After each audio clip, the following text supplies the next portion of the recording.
Good evening. Can we all stand for the pledge? Pledge allegiance to the flag of the United States of America and to the republic for which it stands, one nation, under God, indivisible, with liberty and justice for all.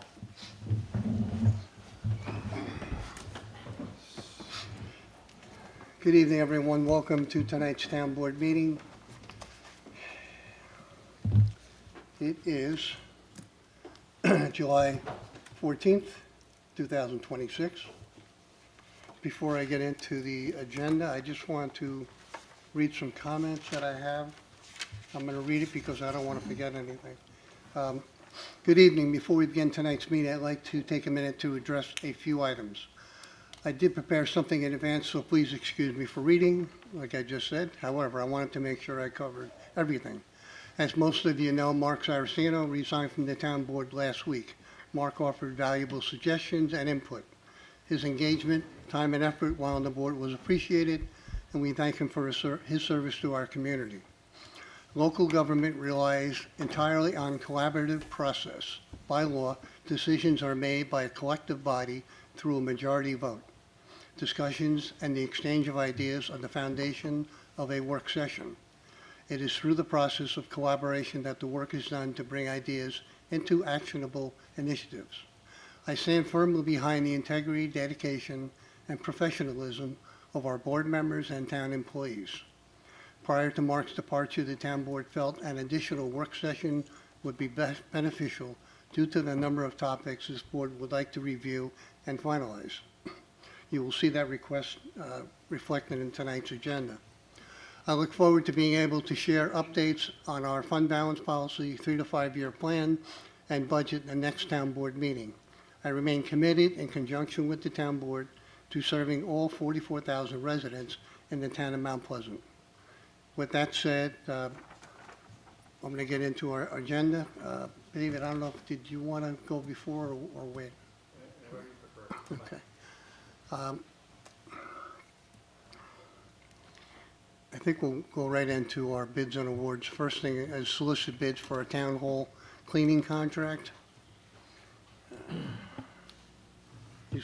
you have a notice on there? I just want to read. I'll just read it.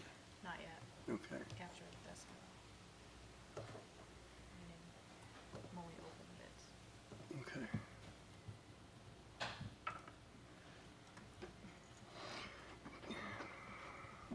The bid package will be posted in the Journal News on July 20th. Cleaning specifications will be available at the town clerk's office the same day. The bid will be held on August 7th at 11 o'clock a.m. in the building department's conference room located at Town Hall. I'll move for approval, please. I'll second.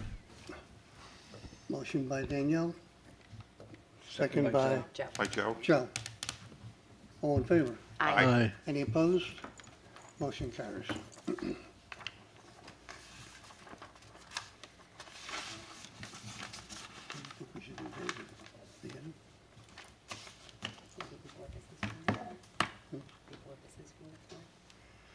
Yeah, that's a good idea. Okay.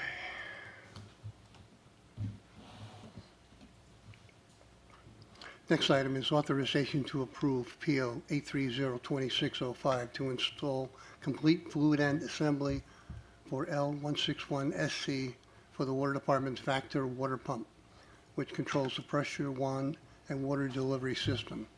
The cost for this assembly is $9,093.12 and be awarded to Trias Inc., which was the lowest bid received.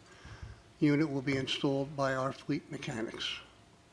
This Vactor is a very, very important piece of equipment used by Water Department and Highway Department. It eliminates a lot of potential damage you could have with utilities by just sucking out dirt, water. So keeping this running, we have two of them. One is an old one. This is a newer one that broke down, but looking forward to get it back on working. Make approval for Resolution 252-26, the assembly for L161 SC for the Water Department, Vector Water Pump. Motion by Tom, Second. second by Danielle. All in favor? Aye. Any opposed? Motion carries.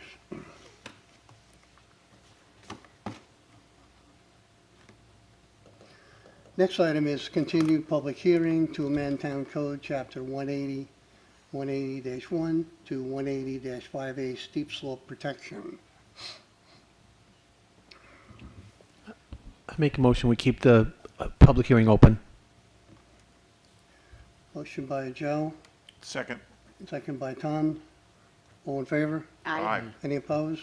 Motion carries. There's still considerable amount of information we're still gathering. Steve Cavey is here tonight. We want Steve to come in and have a conversation with us, with the board. You being the expert in conservation, we'd like to have further discussions about not only wetlands, but steep slopes. So, moving on to the steep slopes, actually the wetlands one.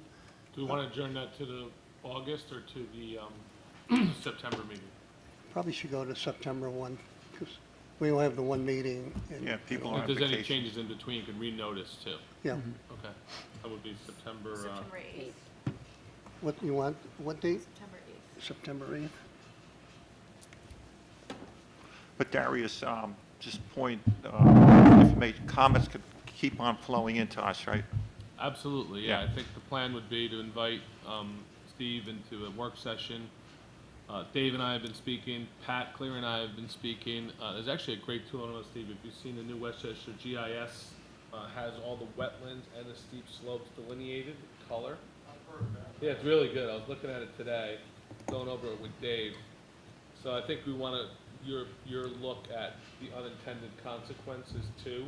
Obviously, the issues related to conservation are very important, but we also want to be careful not to have someone that wants to put a deck on their property that happens to be 100 feet away or 100, whatever number it ends up being, have to go to the planning board to get that.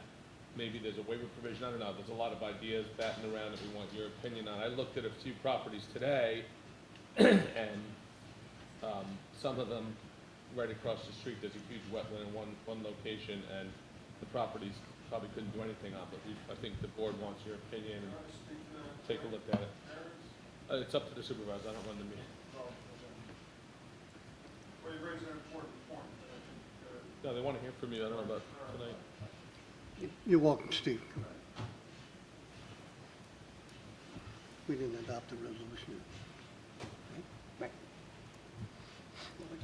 Stephen Cavey, Conservation Advisory Council Chair, and Darius, you're correct. There are often wetlands permit requests for minor encroachments into the wetlands, but they still follow the policy and process of a permit, and they're not an encumbrance. And typically, we provide input to the planning board and for their review, and usually, not usually, always working in conjunction with engineering, we come up with a plan that allows for these minor encroachments in a fashion that doesn't create any deterioration of the wetlands buffer and never encroaching into the wetlands itself. It is the buffer area only.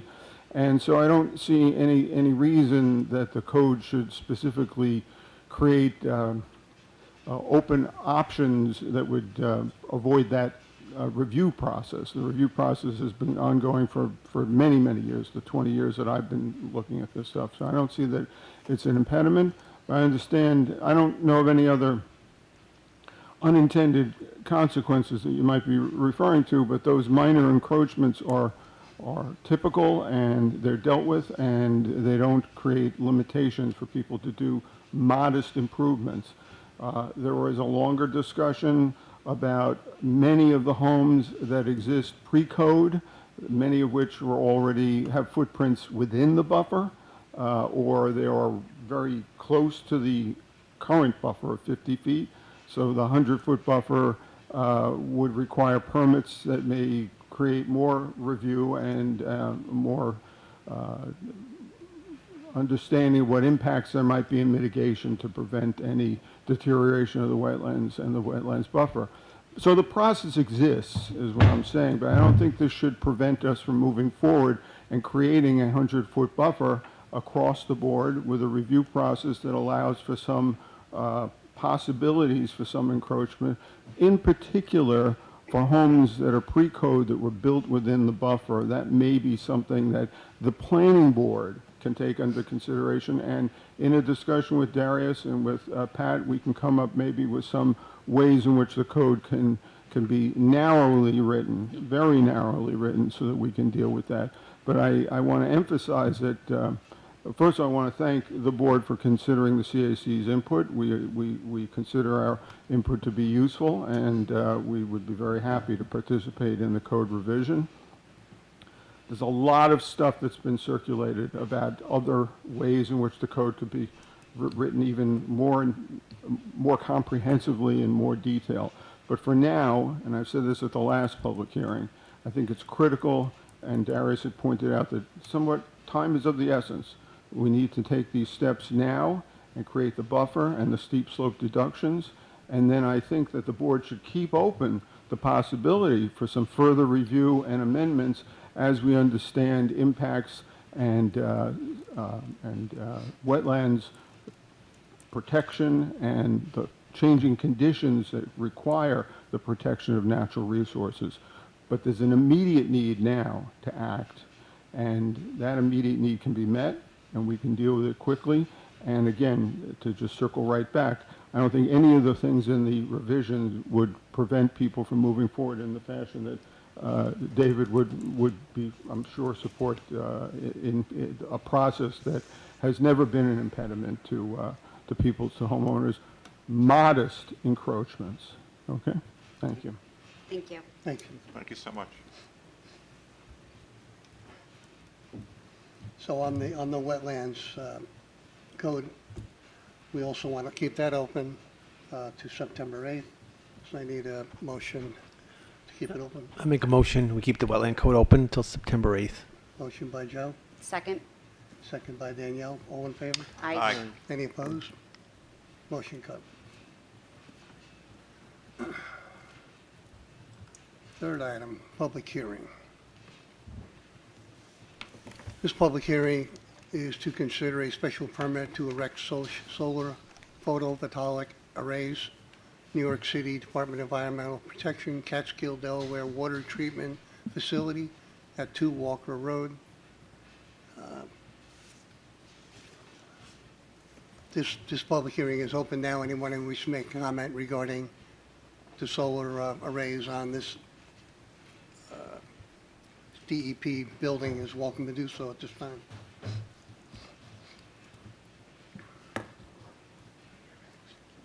Some background, this went through the planning board too for site plan approval. Our code requires the special permit be issued by the town board, that's why it's here.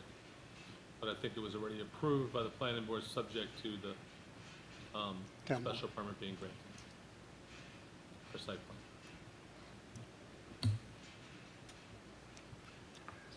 If there are no comments, I will close the public hearing. And resolution 25526. Now we're going to 25526, we'll close the public hearing. I'll make a motion to close the public hearing. Motion by Danielle, I'll second it. second by Joe. All in favor? Aye. Any opposed? Motion carries. Resolution 25626 will authorize the approval of a special use permit to erect a solar on the New York City Department of Environmental Protection Water Treatment Facility building. I'll make a motion to approve Resolution 256-26. Motion by Danielle.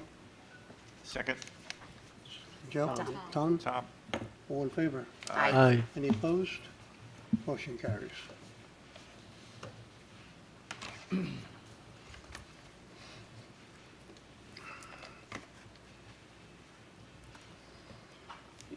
Next item is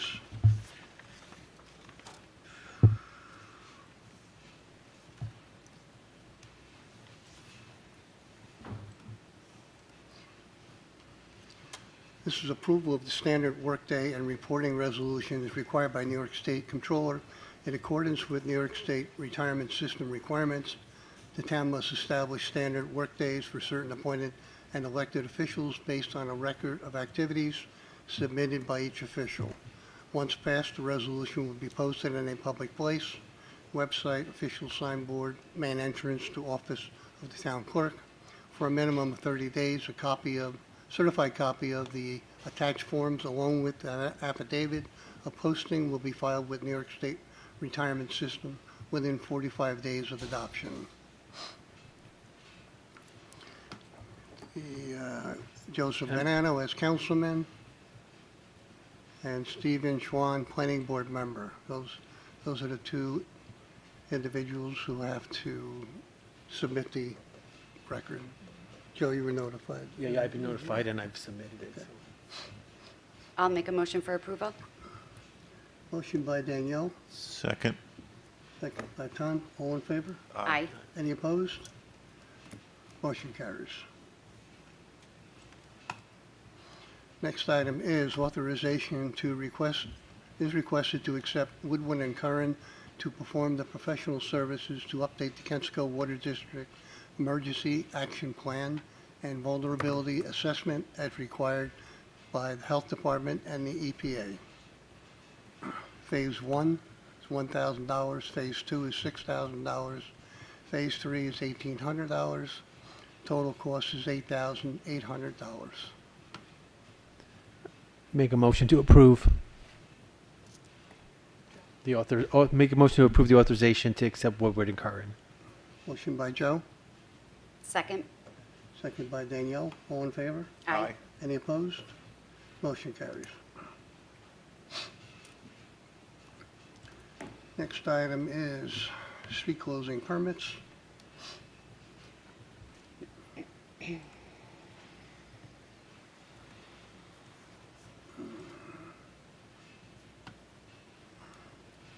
First one is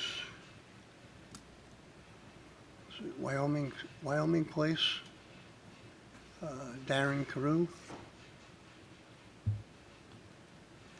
between Manhattan and Sherman.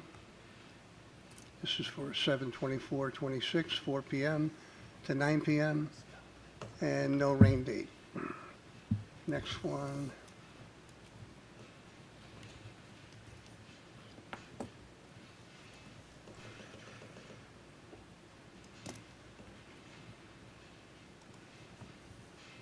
Okay, what's the next one?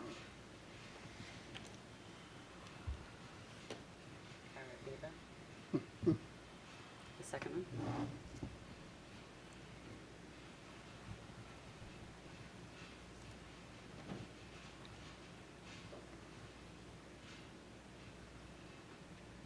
I think we're just missing the date.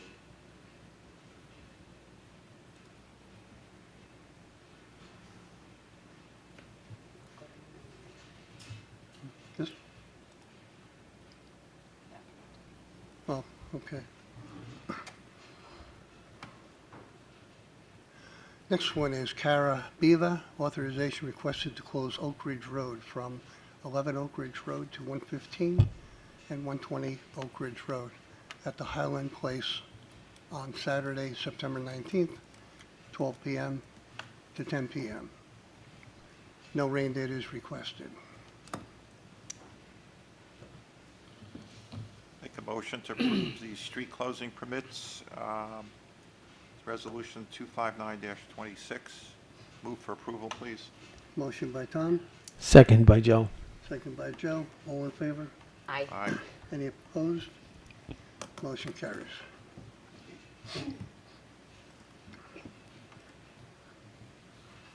Next item is authorization to approve emergency contract for fire hazard mitigation work at the town's Claybird Lane site. Authorization is requested for the town board to officially approve the emergency contract to retain services by Westwood Organics Recycling to perform fire hazard mitigation services at the Claybird Lane mulch site. Due to recent heat wave, dry conditions, and expected continuing conditions through the summer, it was recommended to obtain a contract to utilize heavy equipment to reduce the potential for fire. The work includes shifting wood material on the site to create more room for ground mulch piles, deploy a water tanker for cooling, turning piles, and break down the size of the piles into open areas. This contract includes the removal of small portion of final processed produce from the site to also create additional space on the site. This contract will be deemed completed when the piles have been turned and spread out about the site at a lower than New York State DEC regulations. Smaller piles sizes reduce heat generation that can result in active fire, and if there should be a fire event, reduce the level of effort to extinguish the fire. It is recommended this contract be approved to reduce the potential fire at the site.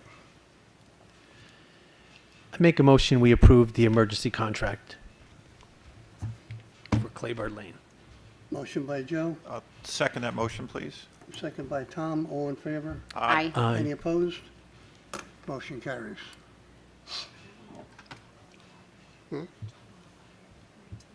Sorry. Can you guys hear him in the back? No? I was just advised of that.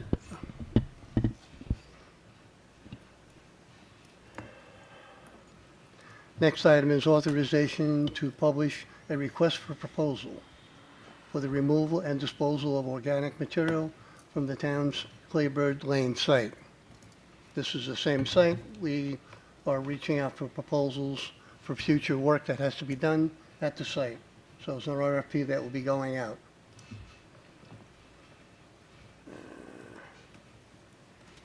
I make a motion that we approve this request to remove the organic material. Let me give a little more detail. The RFPs would be solicit contractors to remove and dispose of nearly 25,000 cubic yards of organic material from the town's Claybird site, mulch facility located in Briarcliff Manor. This request for RFPs requires an experienced contractor in the field of organic recycling to occupy the site for a designated period of time to remove, process, and store materials with the goal of removing this material from the site. The timeline and conditions of operation, hours, number of trucks, trips, etc., is to be approved by the town board. The proposal also includes roadway restoration work for the public portion of Claybird Lane and strict mandate of no introduction of new materials into the site.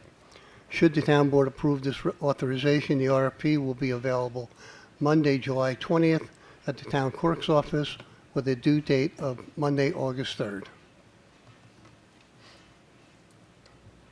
Joe, you made the I motion, made right? a motion to approve. I'll second the motion, please. Second by Tom, all in favor? Aye. Any opposed? Motion carries. We have another RFP, request for proposal. Same site. Removal and disposal of approximately 1,000 cubic yards of commercial fill material from the town's mulch facility located in Briarcliff. This request for proposal requires an experienced contractor to remove commercial fill and dispose of this fill to a registered solid waste facility authorized to take the material.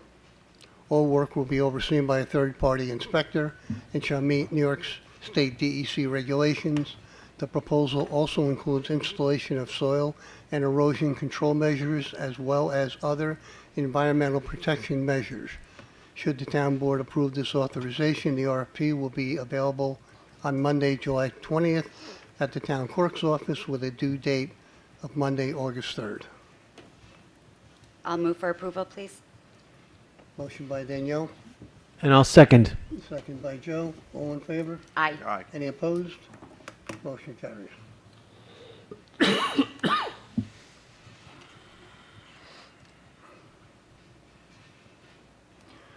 Next item is from the town attorney's office, authorization to decrease receivables owed for 12 properties previously foreclosed upon for failure to pay real property taxes, and authorization for the sale of 8 properties following a tax foreclosure auction held on July 10th. Provide a little background if you want. Yeah, Sure. Over the last year plus, we've been working to foreclose on properties that have not paid their property taxes. That culminated in a decision and judgment from the court that allowed a foreclosure auction to occur, which occurred after notice, et cetera, on Friday, this past Friday. Very successful. We've redeemed a huge amount of money that will be in the next 30 days for the town. And as part of that, we have to approve, the board has to approve the sale of the properties, number one. And number two is there's some accounting issues between the tax receiver's office and the town controller's office where the numbers need to match. So that's what the other request is for. It's really accounting issues and making sure the books match up. I'd like to take a moment to say, to thank Grace Papa and her team and Chris Feldman and your team. This was a really lot of work to get this done. And I don't think we've done this in a really long time, foreclose on people that have not paid their taxes. Yep. And we're gonna have to do it again. There's additional, delinquencies, but this was a nice, action made, and the numbers are much higher than are budgeted for revenue for the year, so that's a very positive thing. All the closings and the deed transfers will happen on July 30th, and all the money should be in at that point. and a lot of people may not understand that through this whole process, the town has to make whole school districts, county, and special districts with that money, whether it's collected or not. So that also puts a burden on the town financially. So getting this money in helps to recoup the money that's already been put out by the town. Yeah, in Westchester County, it's a unique scenario where the town has to make the school district whole, whether we get the money in or not. Yep. So this happened over the years. Now this is the recoupment of the money, and a very positive thing for our balance sheet. Thank you. But that's a tough model. It is, It's very not- tough. That's not easy. Most other places in the state, it's the counties that Yep. have to do it, not the towns. But Westchester was written years ago by the legislature that the towns have to do it. But we can use that capital for our budget. Yeah, very, very positive. Thank you. I'll make a motion to approve. Motion by I'll Danielle, second that. second by Tom. All in favor? Aye. Any opposed? Motion carries. Our investment report, the current rate of interest is 3%.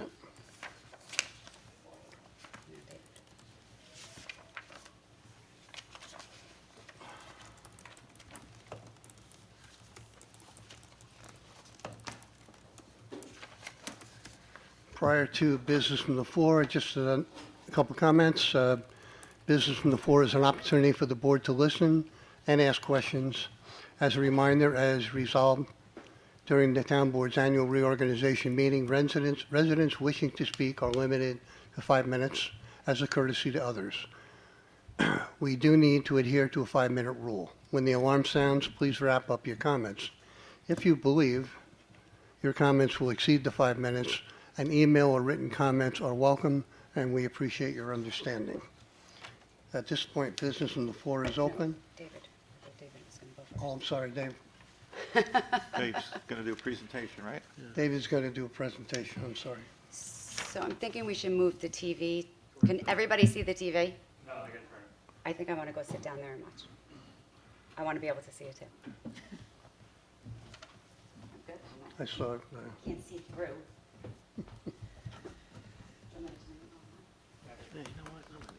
Where are you going to go?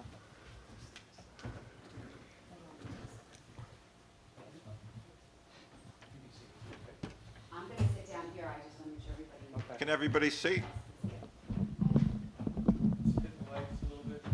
I can see. They're Lenny. by Sal. Sal, could you?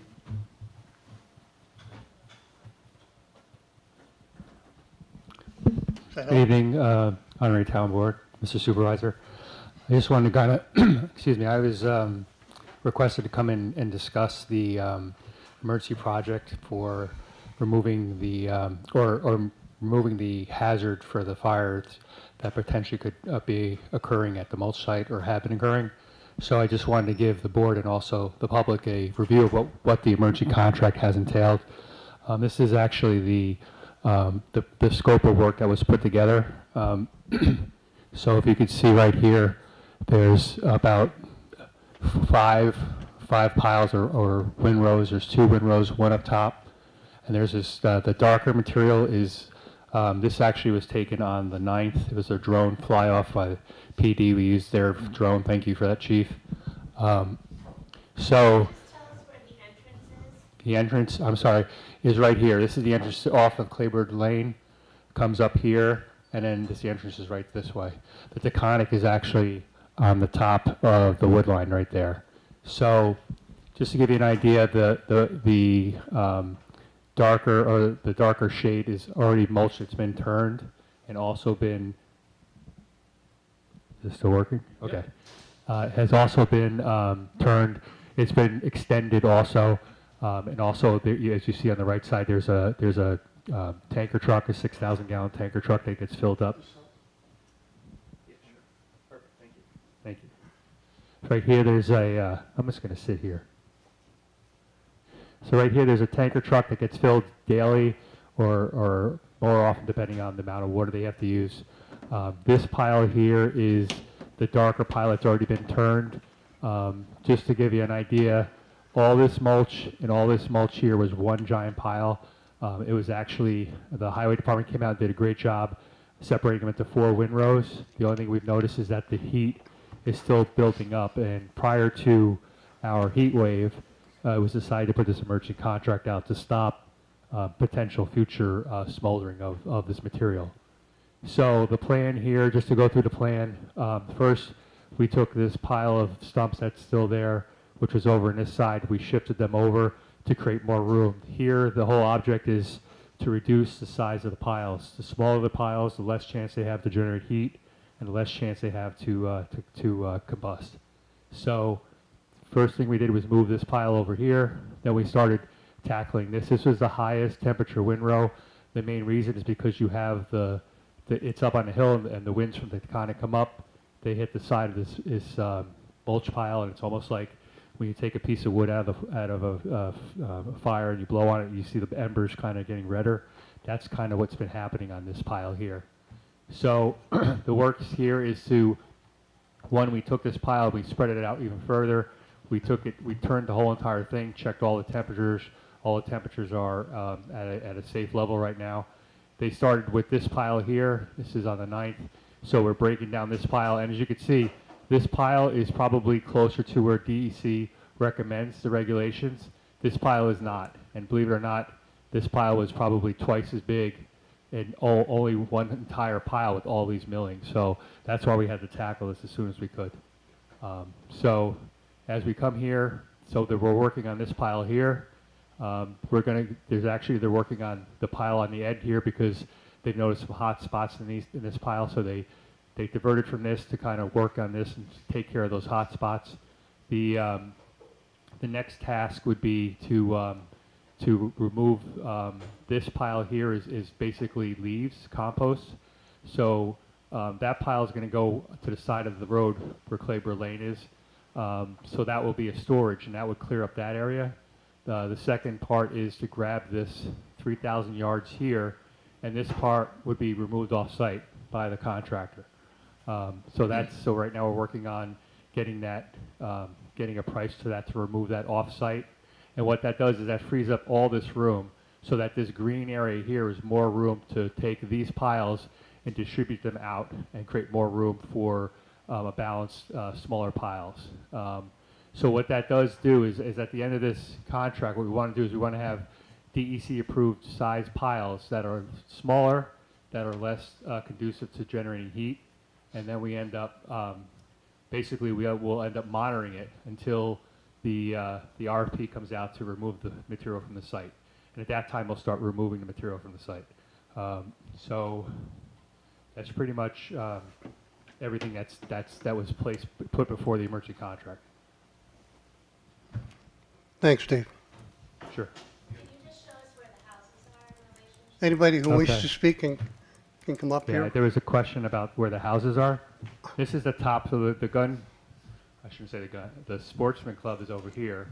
The road is over here, so if I was to say, probably right here are the houses over here, in reference to that, so further down on the roadway. This is actually at the top. So if you were to look at this, the cell tower is actually right about here. That's a good visualization. Do you see the cell tower?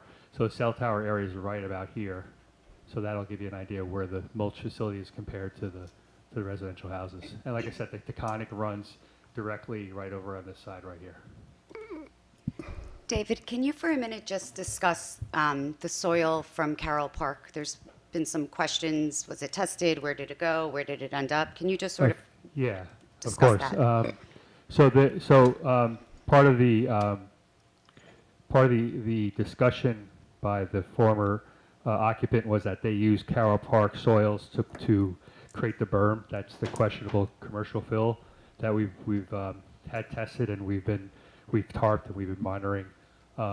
The Carroll Park fill was brought up there for the purpose of storage originally, and then it was decided to process it, make topsoil out of it.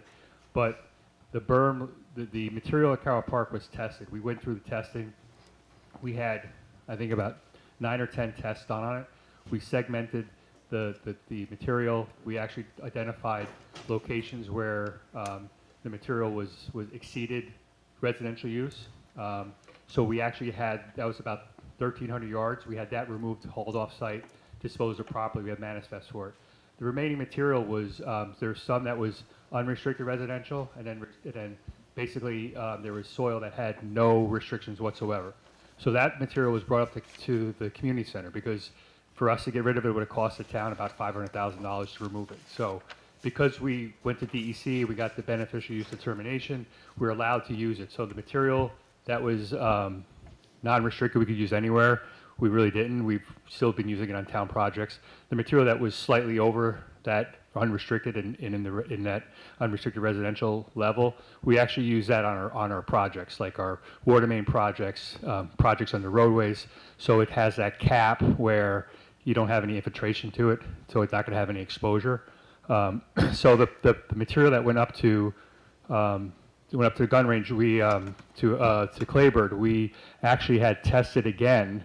So we pulled all the material out of Carroll Park. We put it at the community center. We had to relocate the material from the community center in that overflow lot. There's still stuff there from the other part of the project. But that material was also sampled again to verify that the existing samples were accurate. And we did get the same. I think we had one, everything was fine except for chromium, which is non-toxic. Chromium was slightly over. So our feeling was you mix it with other mulch and everything else, that would definitely make it be unrestricted. So that's why we wanted to verify that soil was tested and brought up to, when it was brought up to Claybird Lane. Just to give you an idea of the lead, because the lead was, and this is to kind of debunk the contractor's feeling that he used Carroll Park soil.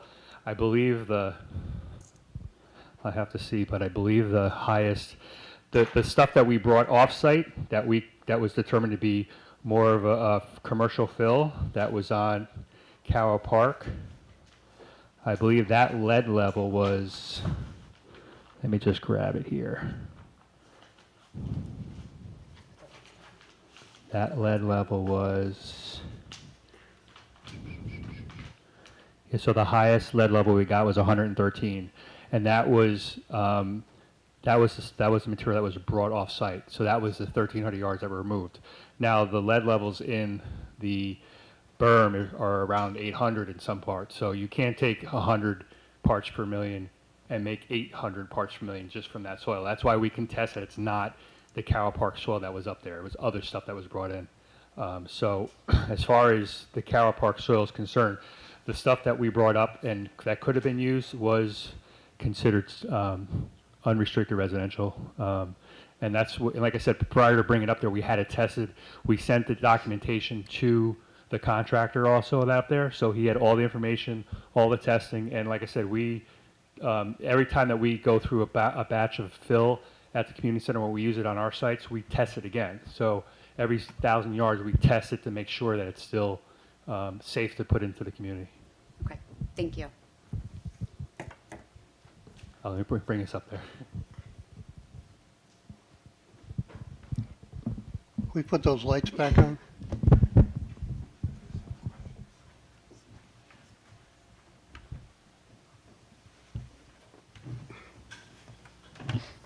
Thank you, Dave.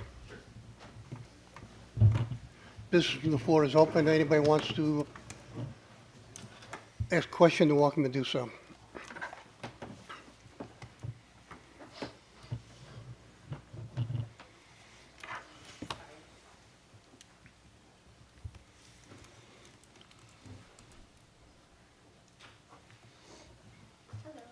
Hello, how are you?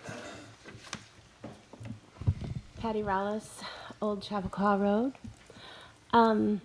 So I'm appreciative that action is happening, but I'm curious, I don't know from what has been said.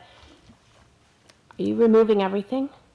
Is that the goal? Is that the end goal? You're going to clean the site up so that we don't have, in 6 months, another pile that's going to then smolder again and cause more problems? Are we closing that site? Is that what's happening at the end game? No, we never said we were closing the site. We're trying to clean up the site, get the materials down where we could use them, and they're not going to be any kind of a danger to it. Having mulched, we've done this for 50 years know. there, and it's never been an issue. The one incident that happened with a fire, there's a suspicious situation with that, but Right. Well, I've lived there for 30 years, and there's been lots of it. So it's not that it just started happening. well, smoldering has taken Yeah, place, yes, and that's pushed the not pile. good either for have gotten too big. anybody's lungs, etc. So when you clear the area or you get the piles down, then who's going to monitor it after that point? It's either going to be, we're waiting to get some, we'll do an RFP on that also. If we were able to get a contractor to handle it, or the highway department would handle it, depending on the cost estimates. We would only allow processing of our own materials. No outside materials could come in, and we would only process there what belongs to the town Got it. and is used by the town. Okay, because I'm concerned when I look at the emergency contract, which it upsets me that all of a sudden it was an emergency contract when we've been saying for months, over a year, that there's an issue there and it needed to be resolved. And then 4th of July weekend, all of a sudden, things happen. So I'm appreciative that something is happening, but I am concerned at the same time that, I mean, I look at these dollar amounts and it could have been, it didn't have to happen this way. No, if So- if the contractor was a legitimate person, we wouldn't be here. Yeah, but we didn't have a contract with them, so there we go. So The contract doesn't make a person legitimate. no, but He- it does help when somebody's monitoring the situation. That being So- said, I know it Agreed. happened and we have to move on. Right. But I am concerned because, I mean, if you see to be determined, these are huge dollar amounts that are to be determined. And I don't see an end date. Like, are they going to be working on this for 6 months? Are they No. going to be working on it for 2? Are they working every day, or are they working 1 day a week? Are they working when we call them because there's we smell smoldering? So, Oh, do you mind? Go ahead. So I wasn't here in town that week, but it was, I believe, that Thursday and Friday, it was like 100 degree. Right. So the piles were registering 400 degrees. Oh, I believe it. So that's what made it the emergency and why we went into an emergency contract, because had we not, we probably would have had a fire up there. Right. So the goal, because the piles are too high, we have to make them all smaller to minimize the chance of a fire. This contractor, this is what he does. He came highly recommended.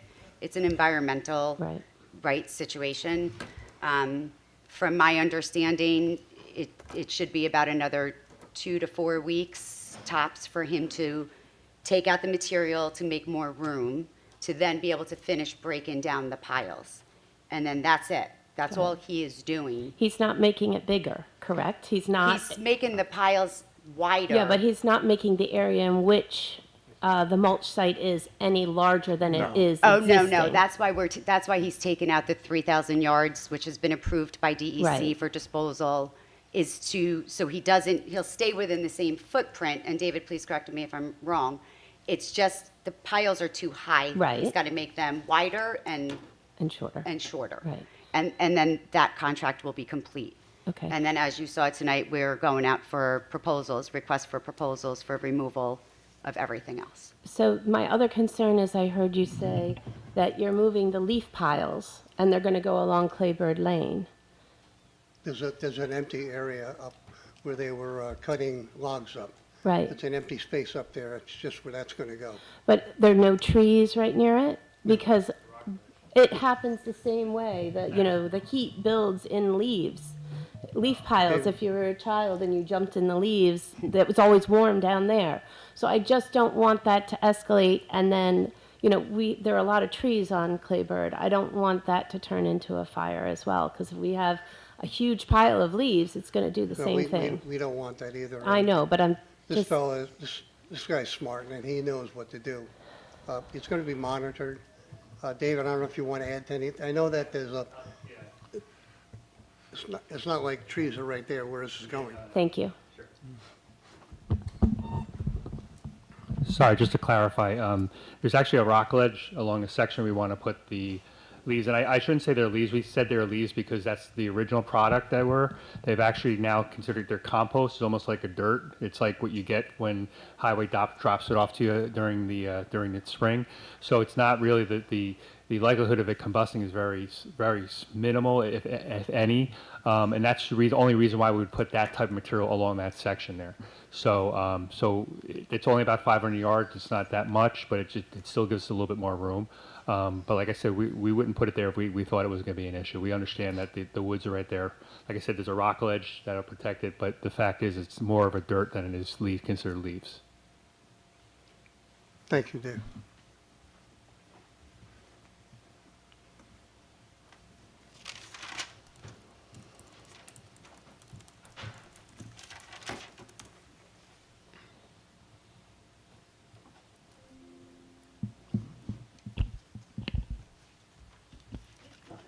Good evening.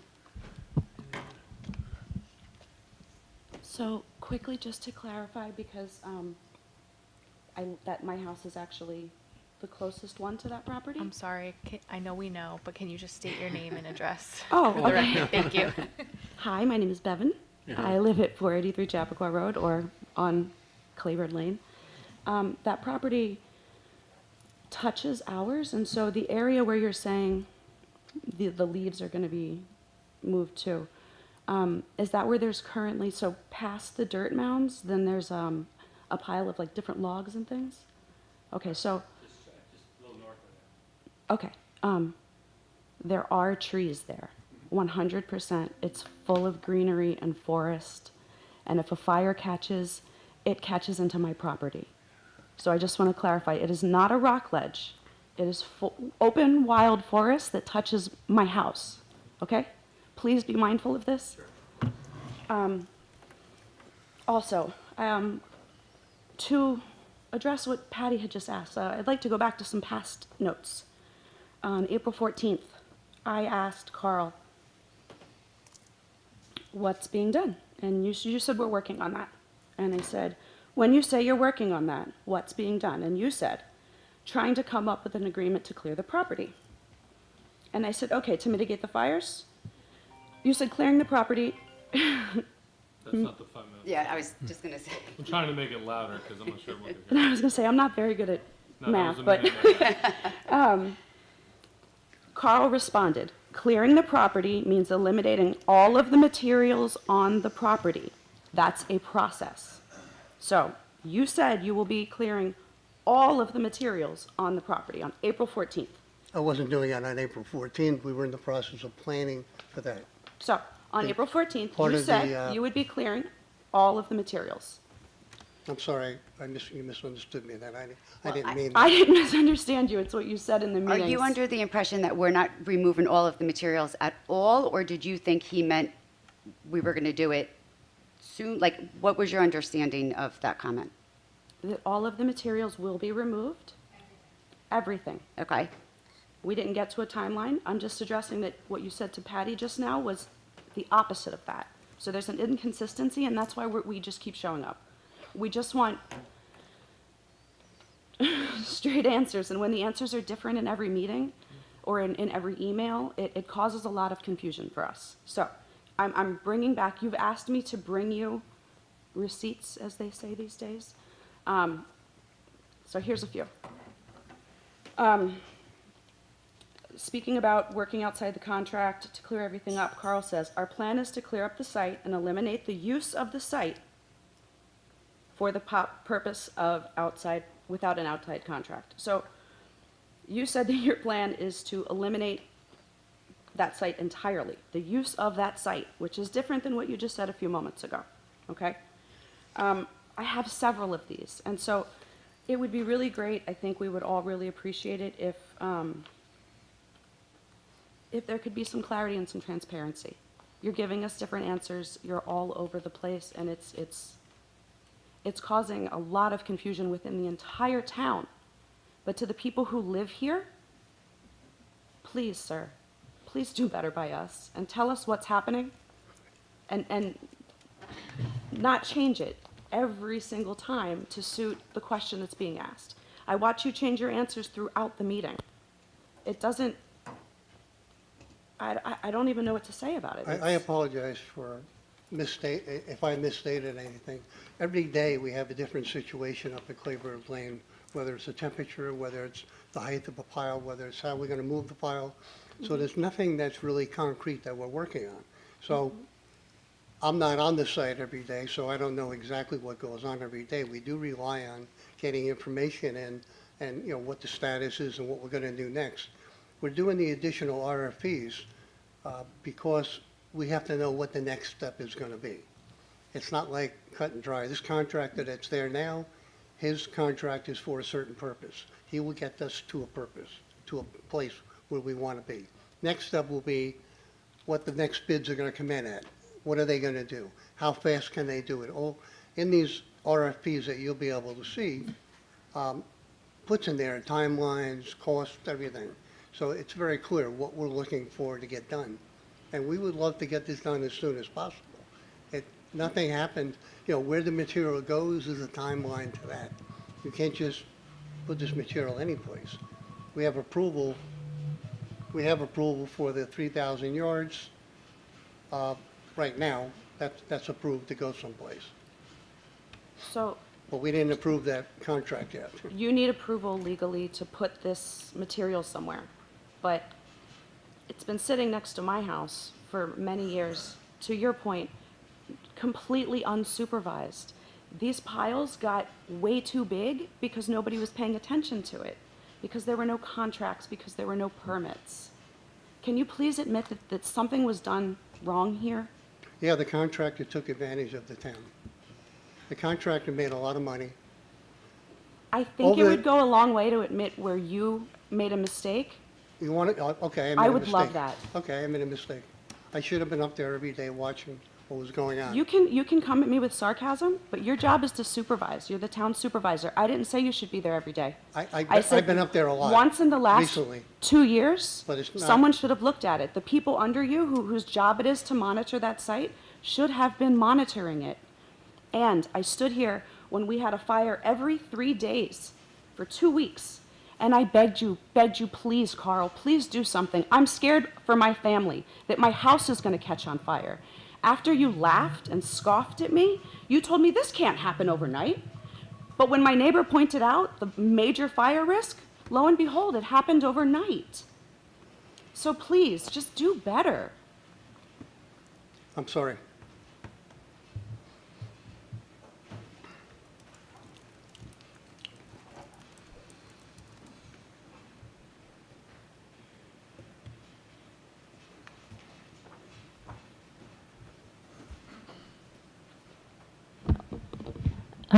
Anna Nelson, Warren Avenue. I just wanted to come and speak while you were speaking about Claybird. So I'm a big believer in government, and that at the local level, government really is supposed to listen to your constituents, and I feel like that's part of the frustration boiling over in this town, is that the people in the town don't feel heard when they share their concerns. And that was part of the desperation that I just heard right there. I did want to speak a little bit about Claybird Lane because it's an urgent issue, and I think it's an example of the broader concerns happening in the community. Based on the documents that I looked at in the last week, thank you, Emily, for sharing, foiling them. This situation didn't emerge suddenly. I know there was a formal complaint submitted in August 2025, and at the same time, there were formal operating agreements that were discussed as far back as 2019, at least from what the document said. Even more concerning, some of the foiled responses indicate that basic records don't exist, including engineering studies, safety assessments, and documentation for whether or not the site could support the level of commercial activity taking place. So I feel like what's being seen here is a pattern that there are known risks, and even with the known risks, ongoing operations there, increasing environmental concerns, and they're being voiced by people in the community, fire hazards, and it's been minimally, at least from what I can see, like reading those documents going back 6 years. So my concern was when we talk about an emergency, like the emergency contract, is this really an emergency, or is this the result of years of unresolved issues and controls? So that is like the broader concern. I'm not saying that something doesn't have to be done, because I definitely agree something should be done, but is it really an emergency? And I just think that residents aren't asking for perfection. I think what you're asking for is transparency and accountability. So I just want to say, like, while we had the meeting tonight, I heard the plan for moving the piles into smaller piles that don't catch on fire, but I think my larger concern is, like, and I think what you're saying, like, what is the long-term plan? Like, have we sat down and thought about what is the long-term plan for this site so that it's sustainable and so that we don't have community members who are worried about their houses catching on fire? I think the long-term plan is what's really missing from here. So I think I had answered that, or maybe I didn't, right? So the concerns right now are breaking down the piles, taking the soil out that was brought in September, getting the berm out. The mulch is going to have to be removed. I don't know when that amount became higher than what DEC allowed us to have there.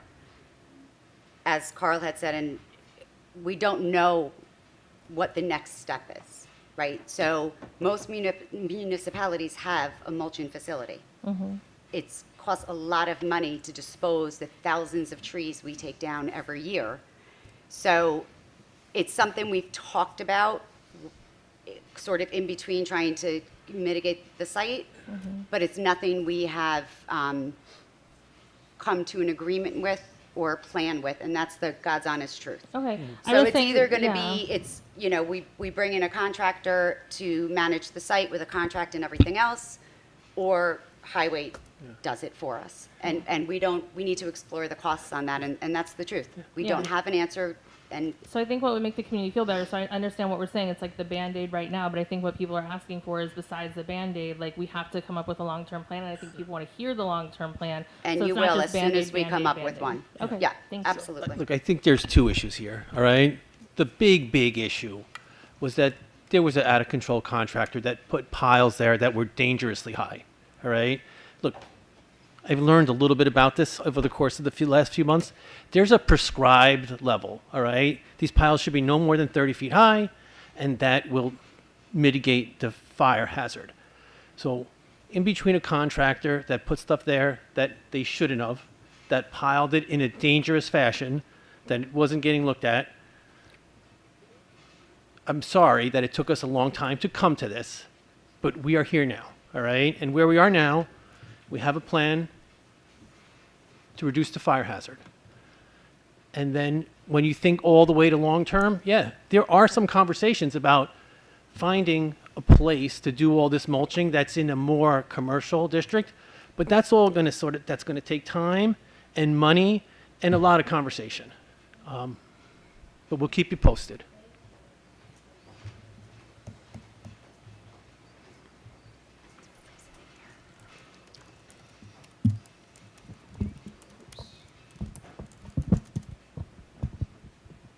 Dominic Vida, Hawthorne, can you hear me?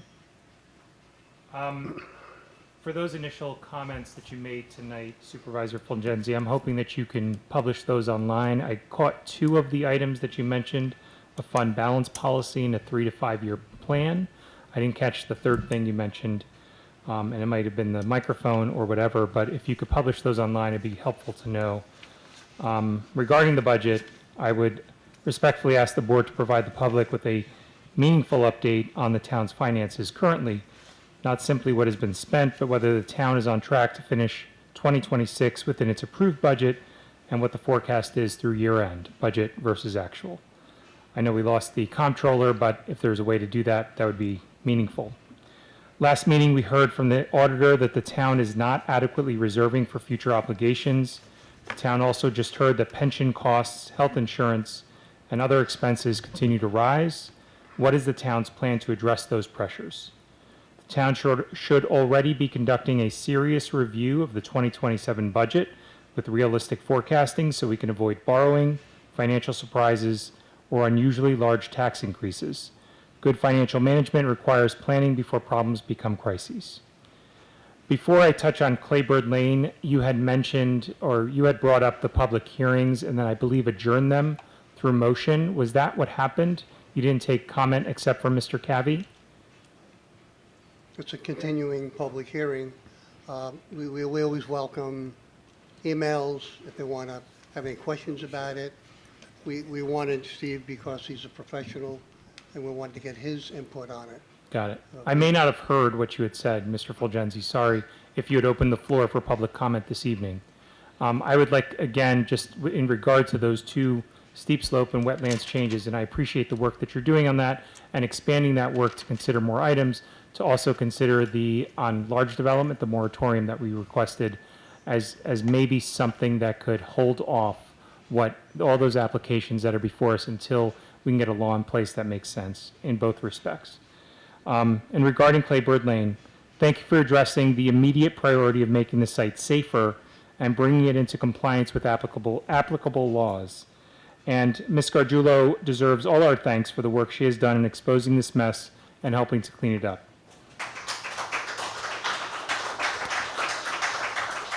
I only have 5 minutes. The town should ensure every cleanup agreement, including this one, contains strong indemnification provisions and adequate insurance to protect taxpayers. It should also pursue recovery of cleanup costs and any damages from those responsible. But we also need accountability. Beyond the cleanup, we need an independent review of what happened. The public record reflects years of inadequate oversight, informal arrangements, insufficient contractual protections, failures in permitting and compliance, and the use of town property for private enterprise without appropriate safeguards. An independent audit should determine what happened, why it happened, what it will cost taxpayers, who should bear those costs, and what internal controls must be implemented to ensure this never happens again. Finally, we heard a lot from Mr. Smith tonight. Thank you, and I would appreciate if those comments are posted online, or maybe Our Town, Our Future, that section. That would be wonderful. So there's an ongoing update for everyone. We wanted to know what the status is on the Mechanical mulch yard site. Apparently, based on public record, the permit is yet to be, or maybe was recently, but is yet to be renewed. And we also want to know if there's any material from Claybird Lane that has made its way over to that Mechanical site. I see Mr. Bonanno shaking his head no. If we can get confirmation of that, that would be terrific. So can David come up and answer those questions? And that was the conclusion of my comments. Thanks. Can you email us that, or do you want to give me that copy? You want my whole copy? Oh, sure. Or would you prefer to email it? Dave, do you want to? Thank you. Just because I don't write that fast. You talk too fast because you only have 5 minutes. There are additional comments in there that I was going to make on steep slopes and wetlands, which are also, no. Do you want to take it? Keep them for the record. Okay. Because my concern on those, and I'll say it into the microphone, my concern on those is just not only the moratorium on large development, but as Mr. Cavey mentioned last meeting, taking into consideration that we have a comprehensive plan and all of these rules work together for environmental protection. And we're looking out not just for Mount Pleasant today, but for Mount Pleasant in the future. And what you do now affects us 10 years, 20 years from now with steep slopes.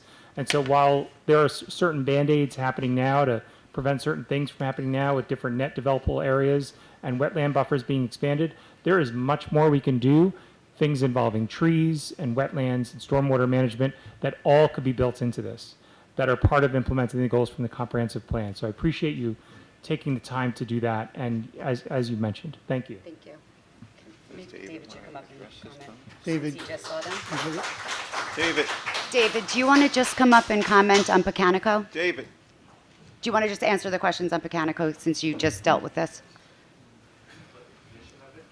Yeah, yeah, DEC came out and, Yeah, I can give comments. There is my understanding is no material has gone from the Claybird Lane to the Pecanico site. The Pecanico site is its own permanent site. It's only allowed certain materials there. It's managed by the highway department. We did have a inspection with DEC this week for the Loza Drive site and the Pecanico Leaf site. There were some recommendations that we're pursuing to clean up certain things that were on the site. Nothing major. It was relayed to us for both sites that they didn't see anything that was significant, and we have some time to do the recommendations they required. We'll clean them up, and then it shouldn't take that long of a time period. And then we'll provide them proof that we're doing it, and then we'll return information back to them. So that's pretty much what the status was on those two. So no Dave, violations were issued or anything along No, those we lines? weren't aware of any issue with violations. It was just the site looked to be adequate and operating properly. It's just here's a couple things you need to address. Okay, thank you.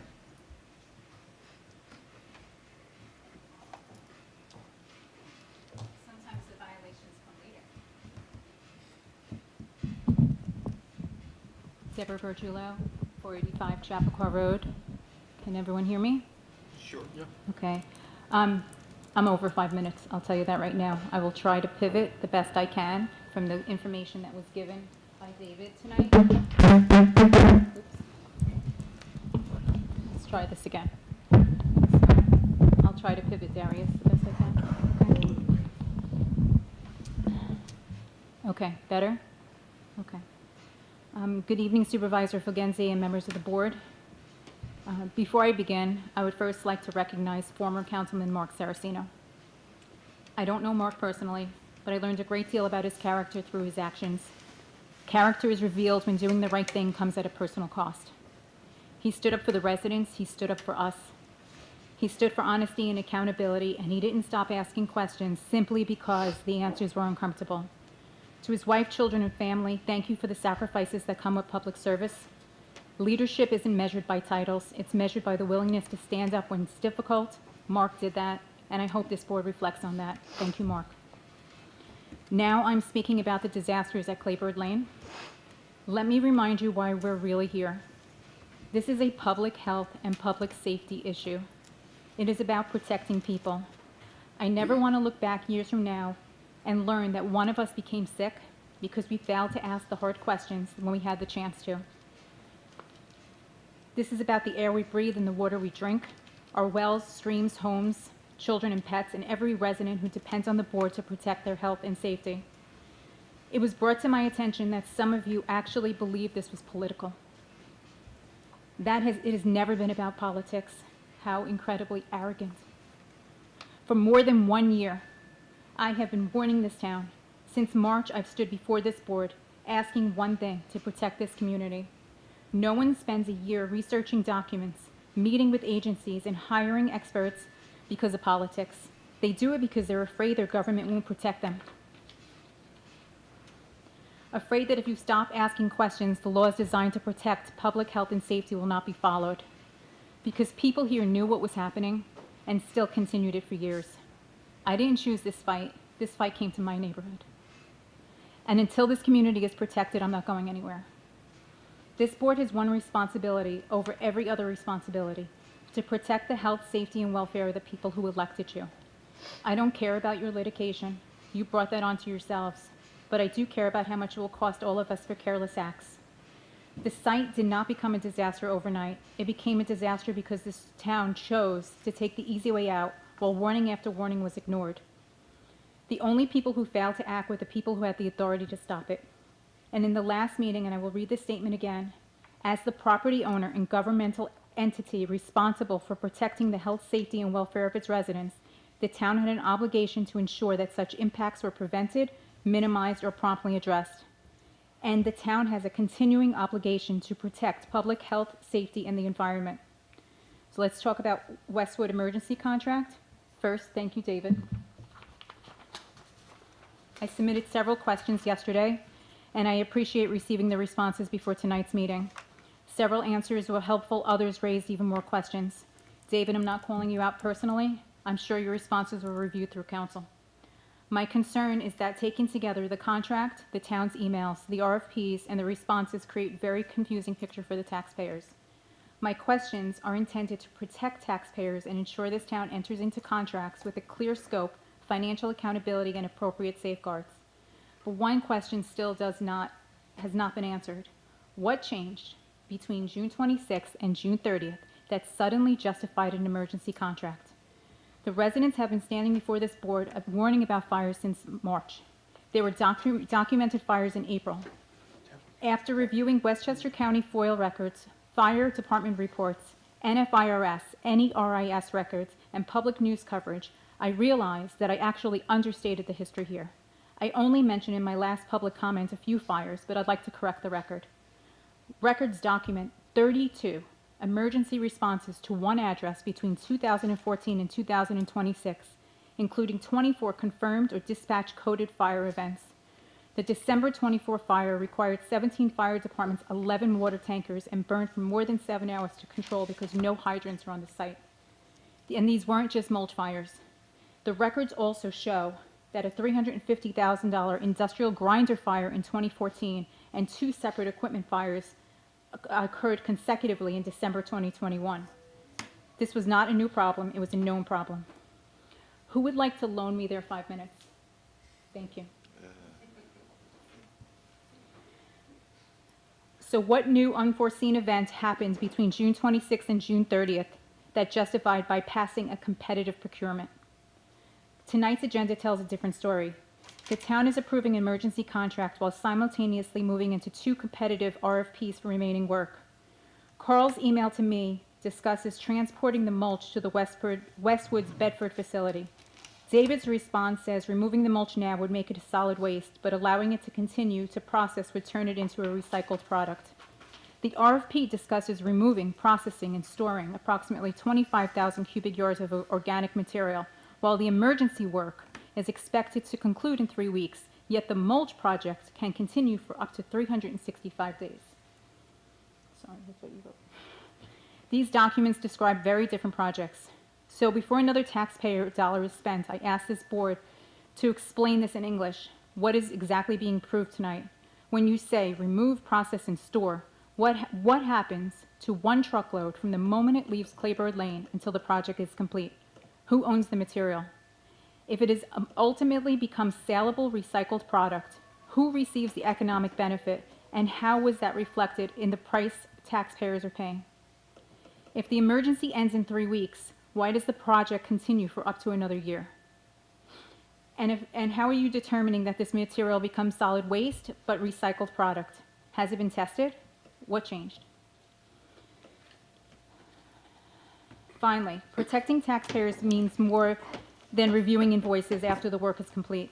The residents deserve to know what is the maximum project cost.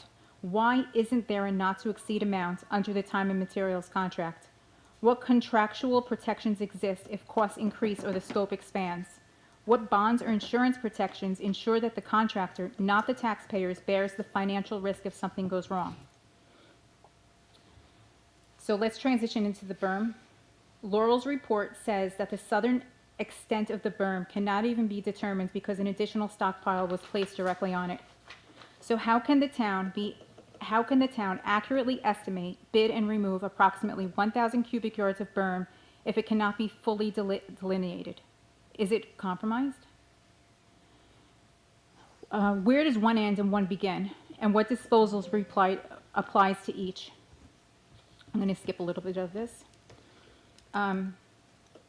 DEC also identified another area of fill, I thought it was near the shooting range, that may require regulated handling. And that handling should be regulated waste and disposed of in a licensed waste facility, regardless of the chemical quality of the soil. Is that material included in the RFP? So the 1,000 the 1,000 cubic yards that you voted on tonight, which goes to a waste facility, which is supposed to be the berm, did you also include the other regulated waste that the DEC identified? And if not, can you please make sure you put that in the contract? Then, can someone please explain with one simple flow chart, one truckload, where does it start? Where does it go? Who owns it? Is it regulated waste? Is it processed or is it sold? Because reading the contracts, the RFP, the town emails, and the responses to my question, I still don't know the answer. Every town document seems to tell a different story. I'm going to skip over some of the stuff on the berm because you all know what's in it. And let me explain why I'm asking these questions. I'm not asking because I'm trying to make this process more difficult.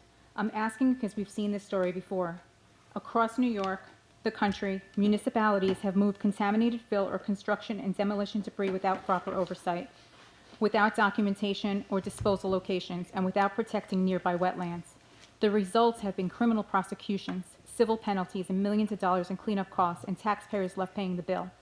In Fairfield, Connecticut, contaminated fill was distributed to public properties. The cleanup costs grew to $23 million, and contractors and public officials faced criminal prosecution. At Roberto Clemente Park on Long Island, construction C&D debris was illegally dumped on public property. It cost millions of dollars for remediation, and the New York Attorney General pursued developers, haulers, and contractors. These were not isolated incidents. In Frankfurt, false documentation was used to place construction and demolition debris into federally regulated wetlands and resulted in prison sentences and criminal convictions. On Operation Pay Dirt, contaminated material resulted in a 130-count indictment. And it's not just happening there. It happened right here in Briarcliff Manor. When contaminated soil was discovered on public school property, it wasn't simply just loaded into trucks and hauled away. It was sampled, characterized. Its removal was controlled. The remediation process went under regulatory oversight. The level of care here should be no different than what happened in Briarcliff. All those cases have something in common. People assumed, people trusted the paperwork wasn't verified. People failed to document where the material went, and they moved the material before asking the hard questions. We cannot afford to make those mistakes here. Because once that first truck leaves Claybird Lane, there is no undo button. And neither this board or the taxpayers of Mount Pleasant should ever have to explain why they failed to insist on doing things right the first time. Every one of these cases started with someone taking shortcuts, a handshake deal, assuming the soil was clean, assuming the material would end up where it belonged, assuming somebody else was watching. Those assumptions cost taxpayers millions of dollars and led to criminal prosecutions. I'm not standing here trying to scare anyone. I'm standing here because real cases with real consequences. They started with shortcuts and poor oversight and failure of documentation. They ended with criminal prosecutions of town officials and contractors and millions of costs of cleanup. We have the opportunity to make sure that Mount Pleasant is not added to that list. And for the board, Councilwoman Zaino, fight for accountability. Councilman Salasino, the residents deserve to hear your voice. Councilman Bonanno, keep asking the hard questions. Supervisor Fulgenzi, leadership is measured by action. Tonight is your opportunity to restore trust, not win an argument. Finish this. Test everything, the entire site, before you move one truck. Test the mulch before you send it to Bedford or any other facility, and have any other community in arms. Follow the law and protect this community. Ultimately, this site should have never been used this way. The environment has been destroyed. I am asking the board to permanently end industrial material handling and combustible mulch storage here and close the Claybird Lane site. A known fire risk next to a gun club, a shooting range, ammunition storage, and now dealing with contamination. This site does not belong in a residential neighborhood with streams and wells. Trees have been found buried in those piles. It is a complete dumping ground. Return the land to its original use. Restore the soil, rebuild the wildlife that was destroyed, plant trees, and earn back our trust. We don't care how long it's been there. As far as we're concerned, the town has lost that privilege, and it's time to give it back to nature. The cost to the taxpayers and the health and safety of the residents and the environmental risk far surpass your savings on road trees and the cost to keep it operational. It is a money pit. Finally, there's been some people here who have asked me why I keep coming, why I keep fighting. The answer is simple. because someone has to. I have far better things to do than spend every other Tuesday night standing before this board. But if that's what it takes, I will be here every other Tuesday for your foreseeable future. Not because I want to be, but because you've left me no choice.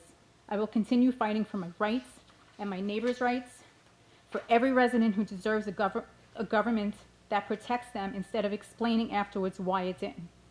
And I want every resident watching tonight to remember one thing: stand up for your beliefs. Never let anyone tell you that one person can't make a difference.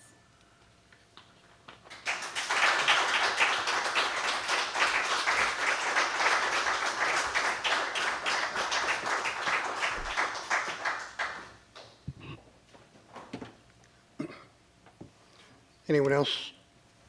The business on the floor?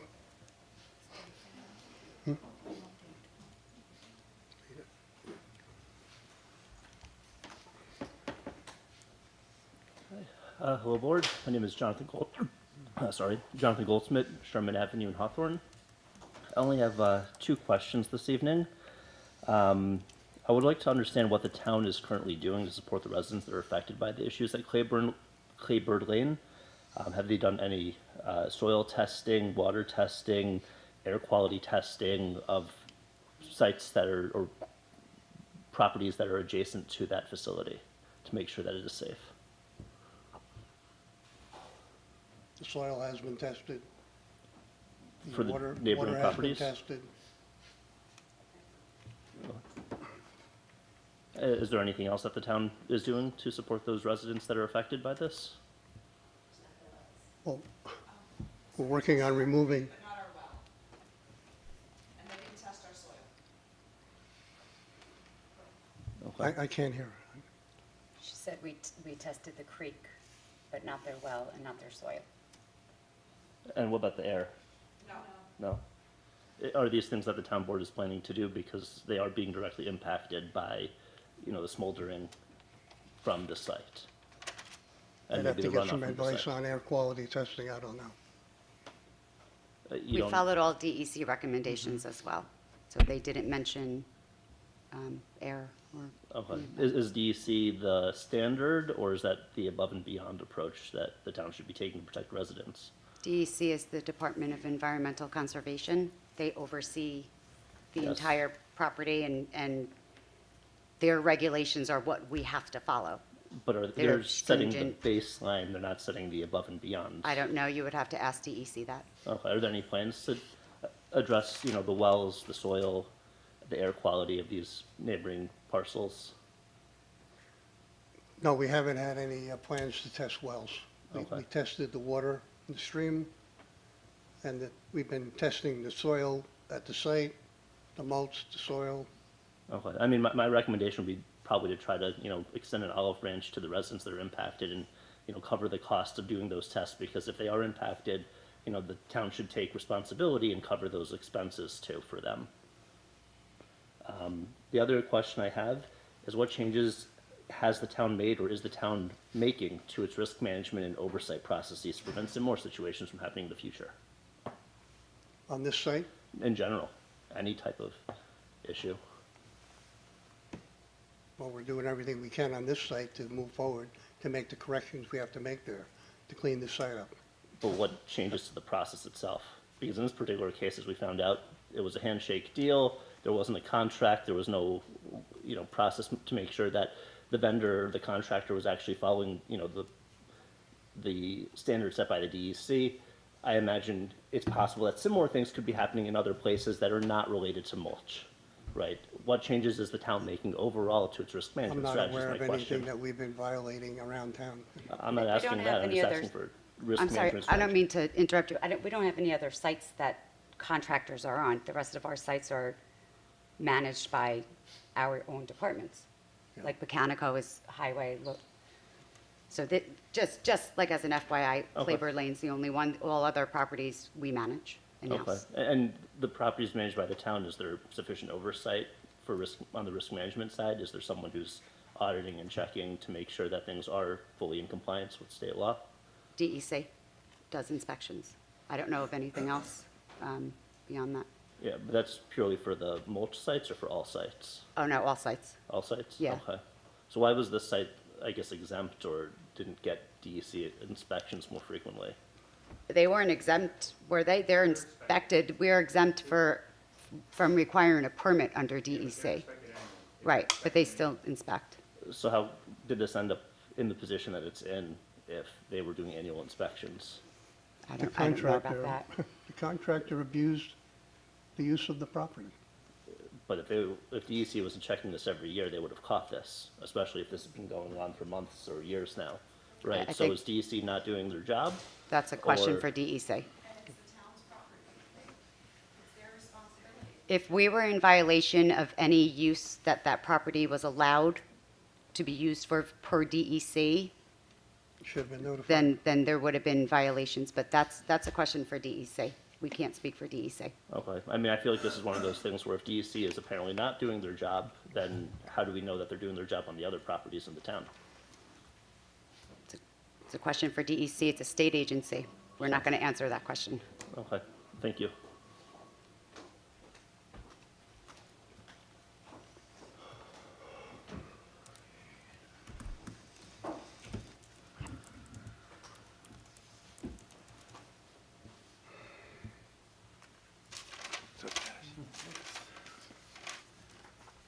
Is this the email you sent me?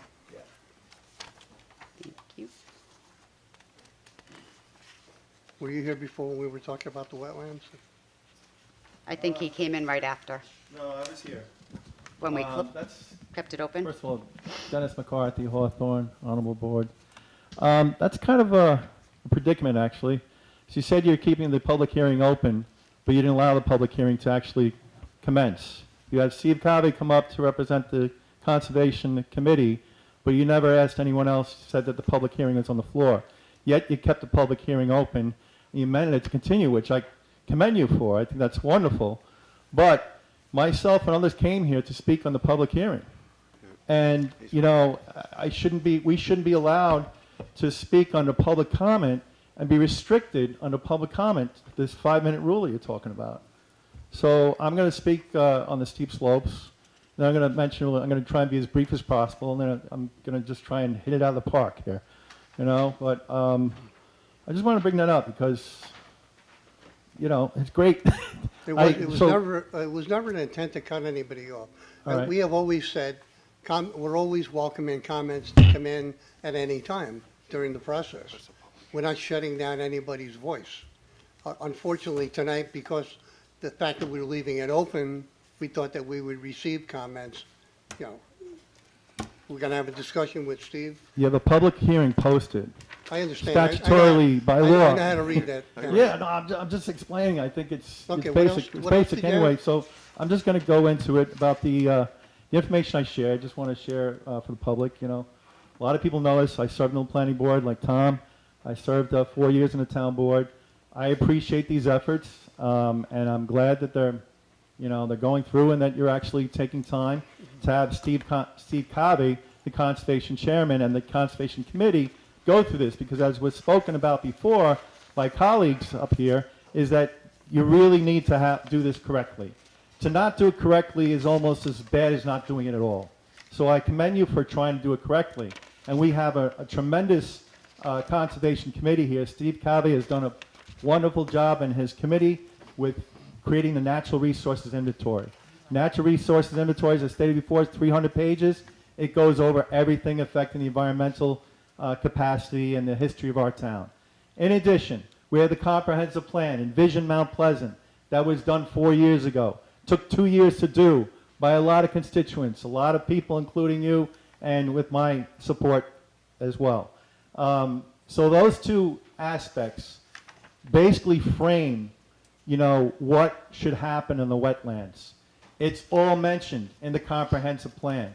It's all mentioned in the natural resource inventory. And I've highlighted these points, but I just want to highlight a few very quickly as Steve Covey had mentioned, and I'm going to mention again, doing wetlands, wetlands protection and doing steep slopes protection really doesn't matter if you're not going to do tree preservation. The trees hold most of anything that's going to contain the earth, that's going to contain the water. And the wetlands and the steep slopes support that. So please, please, come up with a tree preservation order as well.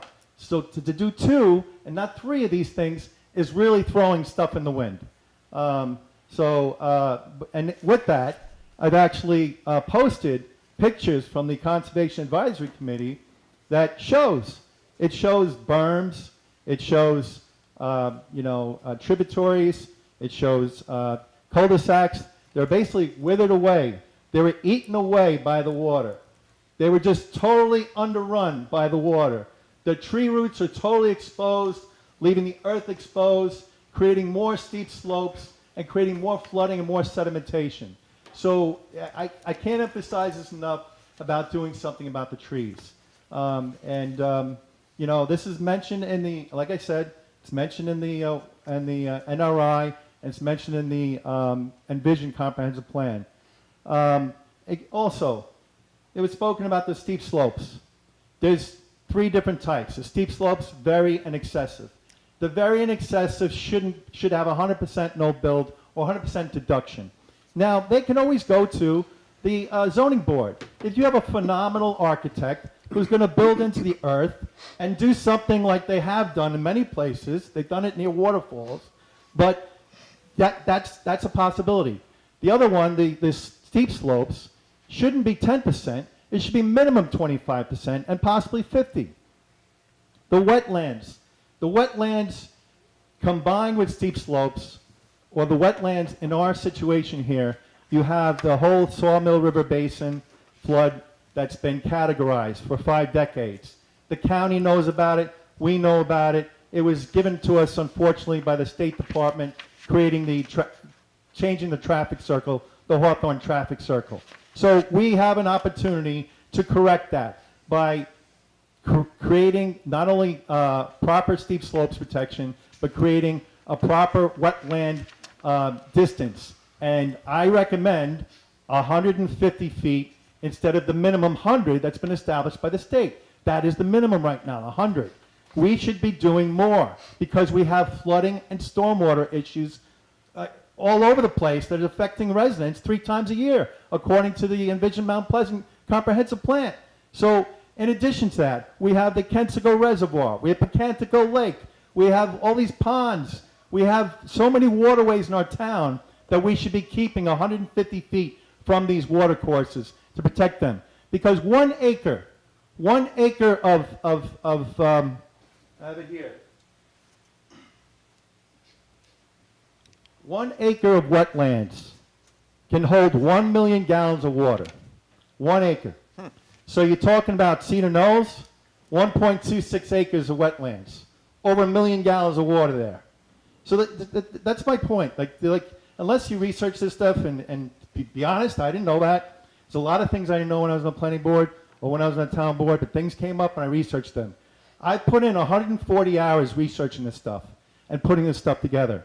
The last town board hearing was my 25th anniversary, and I was here instead of spending it with my wife. That's how much I care about this town, and that's how much I care about these issues.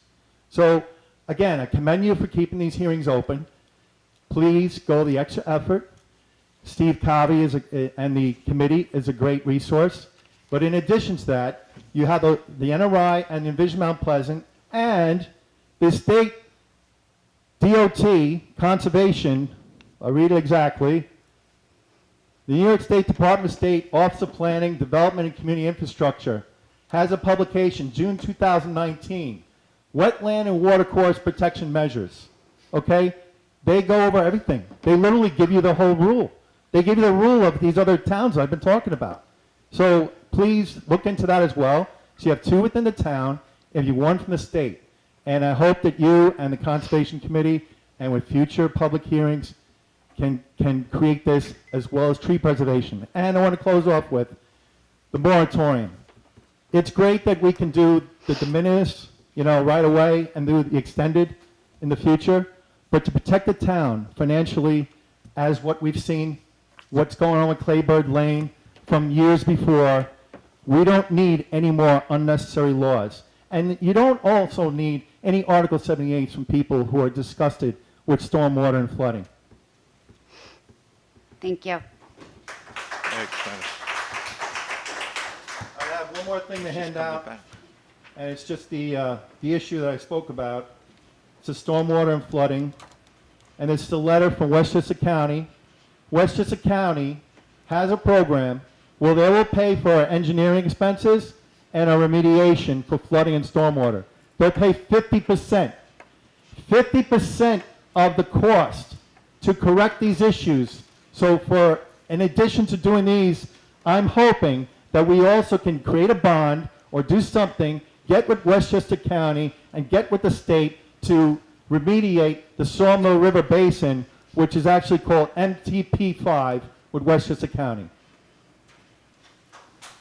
Thank you. You don't have to throw it.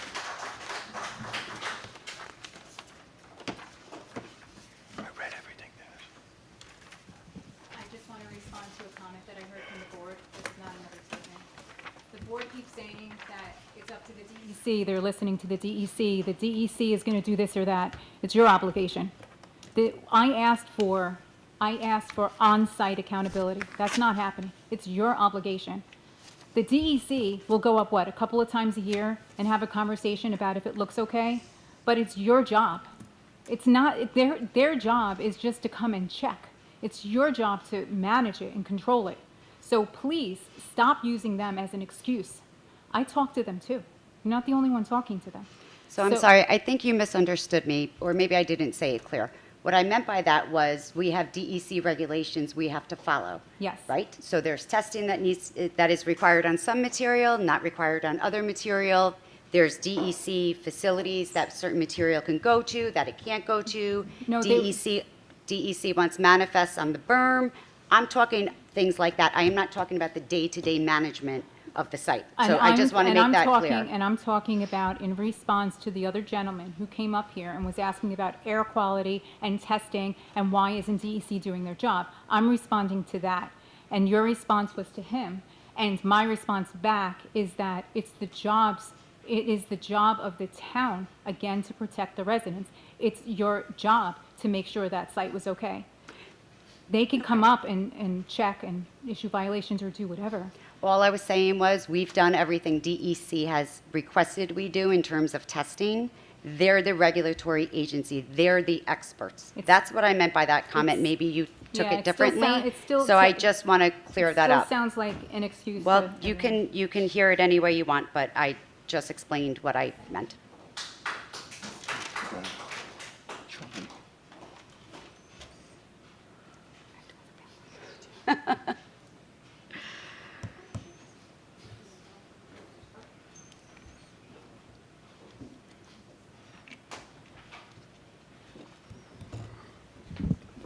I'll just go my tippy toes. Good evening, my name is Maureen Petrie. I live at 748 Sleepy Hollow Road, and I'm here because of the steep slope and wetlands proposed amendments. And I do agree with Mr. McCarthy about the extended wetlands for 150 feet, and also for the steep slopes. Our neighbors in Newcastle and North Castle do adopt the exact requirements that Mr. McCarthy was talking about, and I feel like in Mount Pleasant, we deserve to have the same protections as our neighbors. So I would encourage that when these new proposals are adopted, that steep slopes greater than 25% should be excluded from the buildable area for development, and these are best practices for New York State. So Can you email that to us? I did email this to Yeah, I you. read it today. Yep, you got it. It was good. You got it. Was that today? Today? I emailed it today, and also. I read it today. So Yeah. I didn't get it yet today. Yeah. I got it. Yep. So, and Oh, we had 100 also, other all these amendments should apply to all ongoing applications, not just new applications, but all ongoing applications before the planning board. Thank you. Can we take like a 2-minute break? We're going to take a 5-minute recess. Sorry.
she speak already? Come on.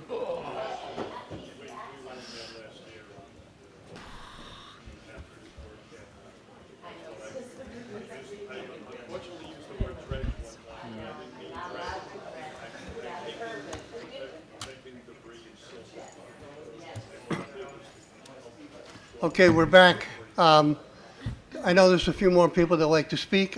We have to adhere to the 5 minutes, that's it.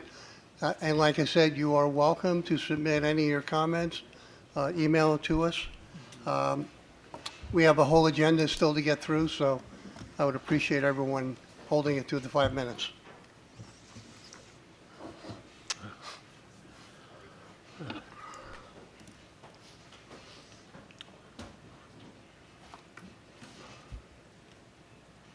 Hi, my name is Dan Smith. I'm an environmental consultant. Ms. Gargiulo asked me to look at the Claybird Lane site, and I have a couple questions for you guys, just in general. Actually, I have a couple questions for you, too. I was confused before when you mentioned soil coming. Was the soil coming out of there that you were retesting?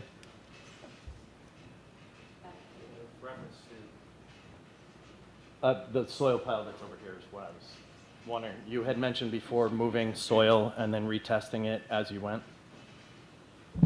Yeah, sorry, that was in relation to the soil that came from our town facility to the other town facility. Gotcha. Okay, I just wanted to make sure I had it straight.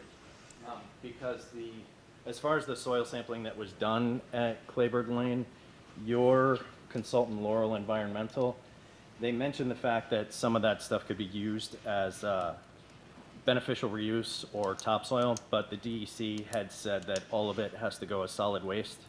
That includes the berm and the commingled piles that are next to it. Is that part of the plan to get it all out together?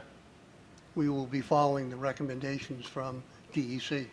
Okay, that was the recommendation. Yeah. They said that it should all go together. DEC mandates typically with solid waste that when it's stored, particularly soil, you put 6 mil poly sheeting under it and over it. That wasn't done on this site. Obviously, if you guys didn't know what was coming in, you wouldn't have put the poly sheeting down. Do you have plans for further sampling of the soil there to make sure that you've gotten everything out? I think it's also on top of a, Do you mean once everything's Hang removed? on, let Dave's got some. So he means once the Once soil the from soil, Metropolis yeah, is once out and the berm? soil with the construction and demo debris has been. Yeah, the plan is remove the berm and then do soil testing, make sure we establish a clear margin that the existing fill was removed and also removed and not penetrating that other fill that was mentioned. So there will be further testing done to make sure the site has been determined that the soil remaining is clean. Okay. Is there a plan to sample any of the groundwater or surface water right there? There's no plan for that as we're speaking right now. Okay. And I bring that up just because I know a lot of the people in the area, most of the people in the area have potable. Oh, the microphone. Oh, sorry. The people in the area are all on potable supply wells on their individual properties. That's why I ask about the groundwater, because at the bottom of Claybird Lane, looking at surface water, looking at topography, it looks like groundwater is flowing in that direction down Claybird Lane. So whatever comes from those piles, there was alpha chloridane above standards, which is a pesticide, mercury, lead.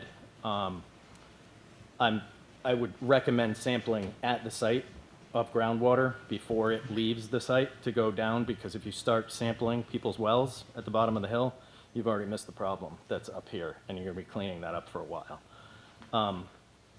The other question that I had too was, given that the mulch facility is right next to where those piles are you guys sure that none of that material was commingled? Was any of the soil that was over here, because I know there was some, I know that he had mentioned before that there's an area over here where you started the mulching process with the logs, and it's next to where those soil piles were. Was any of that stuff mixed together before it went across? Or do you have sampling to do to make sure? I mean, as far as the mulch site is concerned, the mulch area is contained in its own area, and the section where the fill, so we're talking two different sites that were self-contained. So the site that where the Claybird Lane driveway is was the site where they put the fill, and that was separate from the mulch area site. So they're two distinguished sites. Right now the focus is on removing the mulch, and then we'll explore more, do more investigation as we continue to look into that site. Okay. Okay. All right. One other comment. You had mentioned the DEC and the regulations and what needs to be done on the site. Typically, when you have an inspection on a site like this, it's a facilities inspection. It's not hazardous waste or that group in general. And I know you guys, again, didn't know that construction and demo debris was coming in, but there is no transfer station permit for that site, right? For our site? Yeah. No. Okay. That's because that would be a violation too if material was brought in. Something to keep in mind if you're going to pursue litigation with this contractor later on. It's not a transfer station, which means you can't bring construction and demolition debris in and then export it from there. Part of our litigation includes those topics. Okay. All right. Did I miss anything? Okay. Thank you. Thank you. Okay, great, thanks.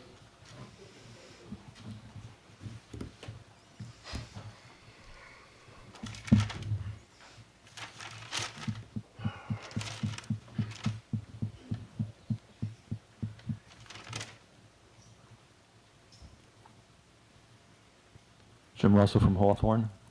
I have a brief question about the Fieldwood Golf Club project on the Rockefeller land in Sleepy Hollow. I think there was an open motion about whether the town zoning code should be changed to allow for-profit clubs, and I think it was sent to the planning board. I don't know if the planning board responded. I think there's a certain amount of time that they're allowed to respond. I would hope that the board would and our legal counsel would look into some of the maybe effects of this type of a change to for-profit.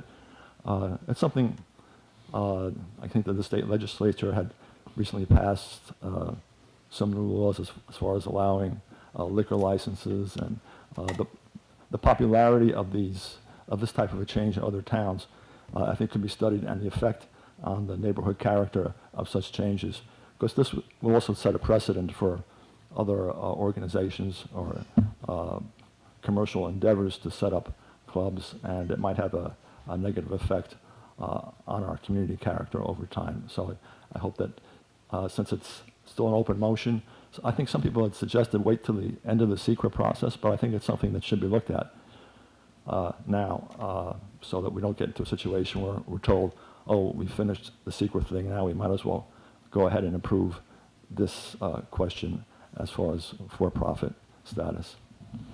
Thank you. Thank you. Thank you, sir.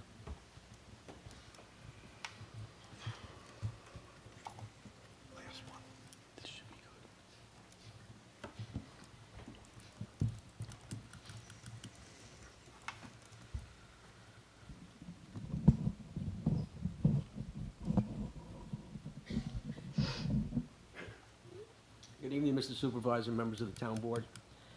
If anybody doubts that a citizen action can make a difference. Just say your name and... Oh, I'm sure. I'm Tom Abenanti, Bear Ridge Road, town of Mount Pleasant.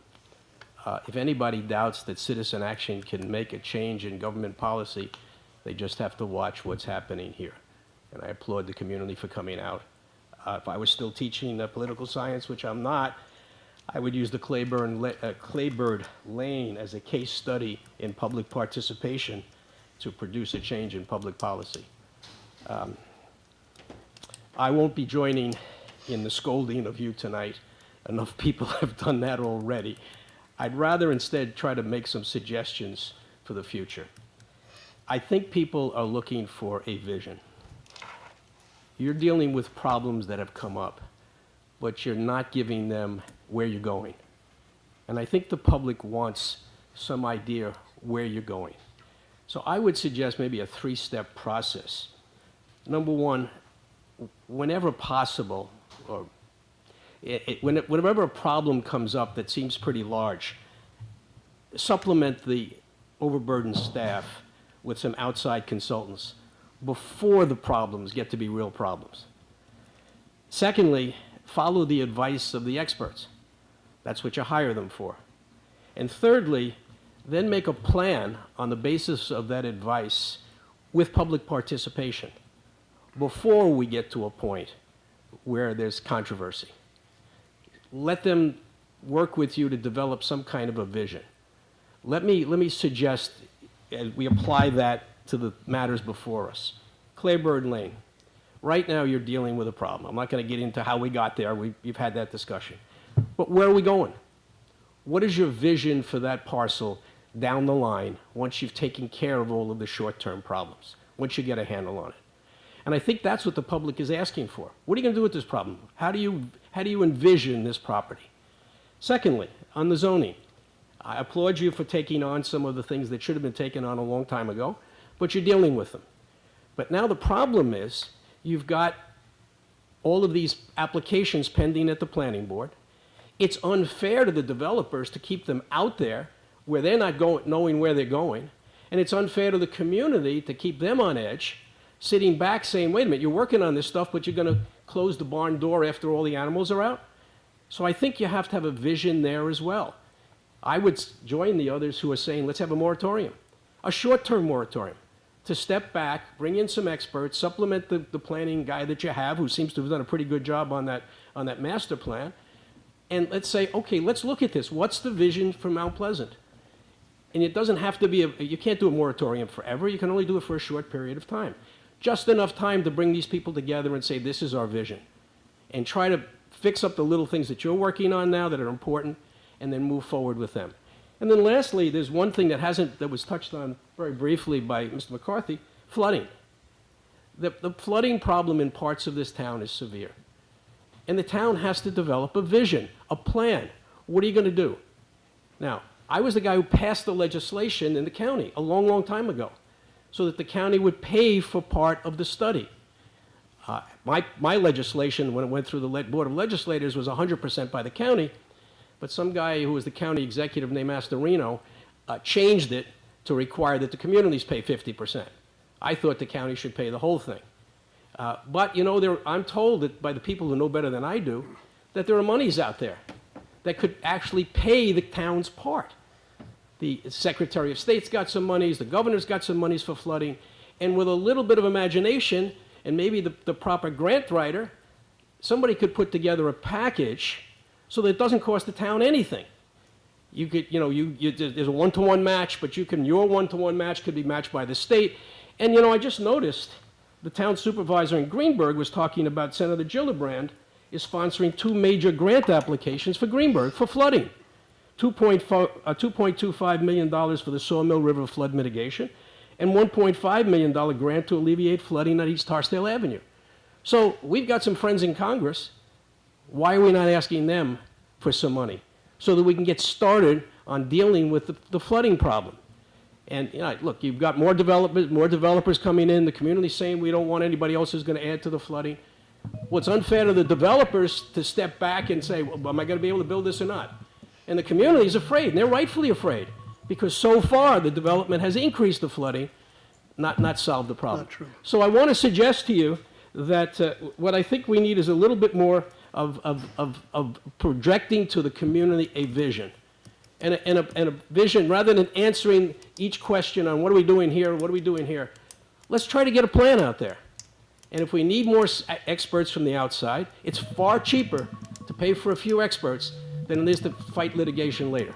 I don't want to take money away from counsel's law firm, but I do think it would be a lot cheaper if we had planners in advance than have to fight litigation later, even if we're right. We understand. Thank Okay, thank you. Thank you. Thank you. Thank you. Okay.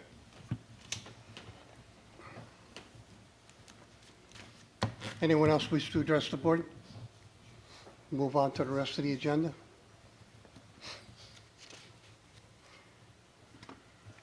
Councilwoman Zaino? Town clerk, no? Town clerk. I'm sorry. Sorry, Emily. Too quiet I got you. over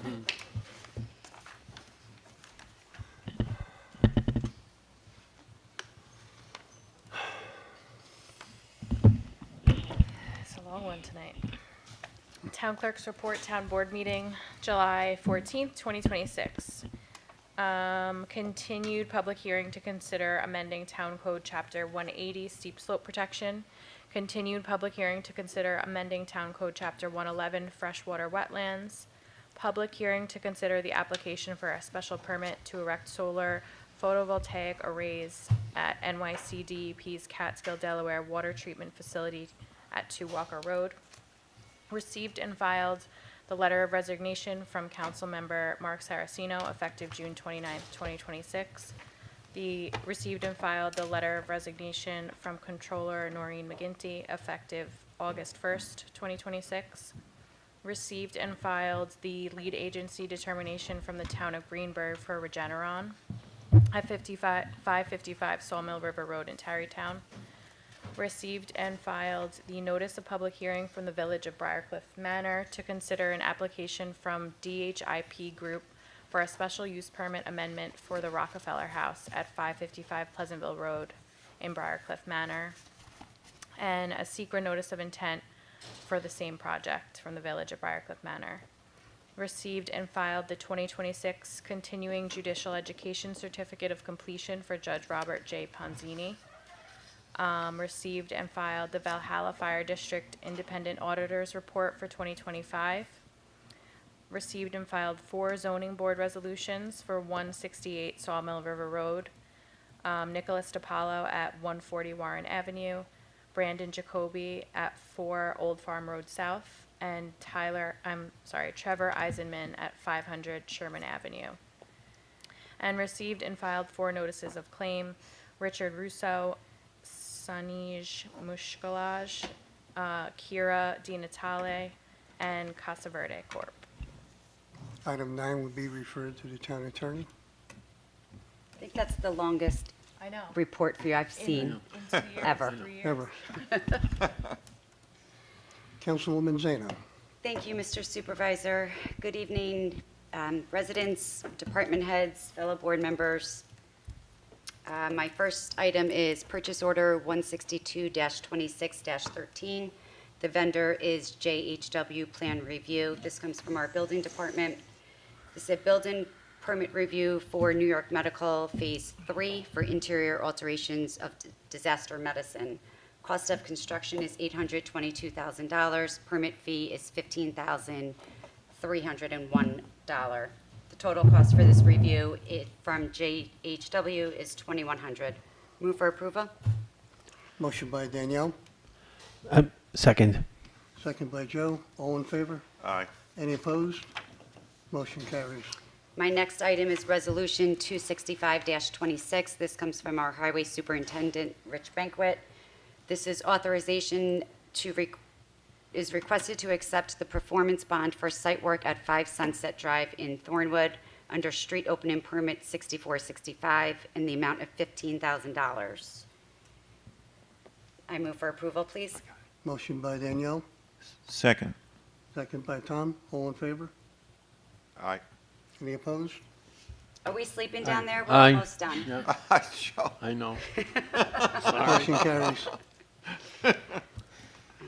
Come on, we're almost there, hold on. Okay, my next item is Resolution 266-26. This comes from Rich Banquet, our Highway Superintendent. This is authorization to release bond for curb cut permit 1526. The work has been completed and the road restored to the Highway Superintendent attendance satisfaction. Please forward the Office of Comptroller for release. Name is JB and Sons. The bond amount is $720 for work performed on Willis Avenue in Hawthorne. Move for approval. I second. Motion- Thank you, Joe. Motion by Danielle, second by Joe. All in favor? Aye. Any opposed? Motion carries. That is all I have tonight. Thank you. Thank you. Councilman Bonanno. All right. Listen, I'm here to read from the Controller's memo dated 7/14/26. Now, just a quick word on the Controller's memo. The Controller's memo contains all budgeted and purchase order items, anything that is a capital project or a grant. When I read through the Controller's memo, I cover the most material items.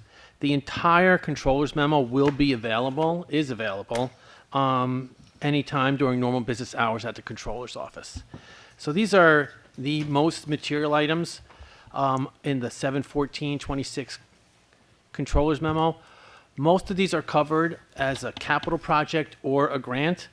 And what we're really talking here at the controller's memo, it just means that we actually dispersed some cash that has been budgeted for. So the key items on 714, the biggest one was from the Highway Capital Project for Peter J. Landy. That was $115,300. That was to cover the streetscape improvements on Elwood Avenue. And again, this was part of a supplemental PO that was sort of the second part of this project, that we needed to take care of some field conditions, mostly around drainage and clean up the pavement.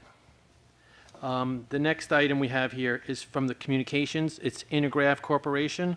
And again, this is the final balance to fix the PD, the Police Department Dispatch System. That was $37,339.19. The Old Farm Hill Water District, we have engineering fees, $14,625. And finally, we have a special drainage projects.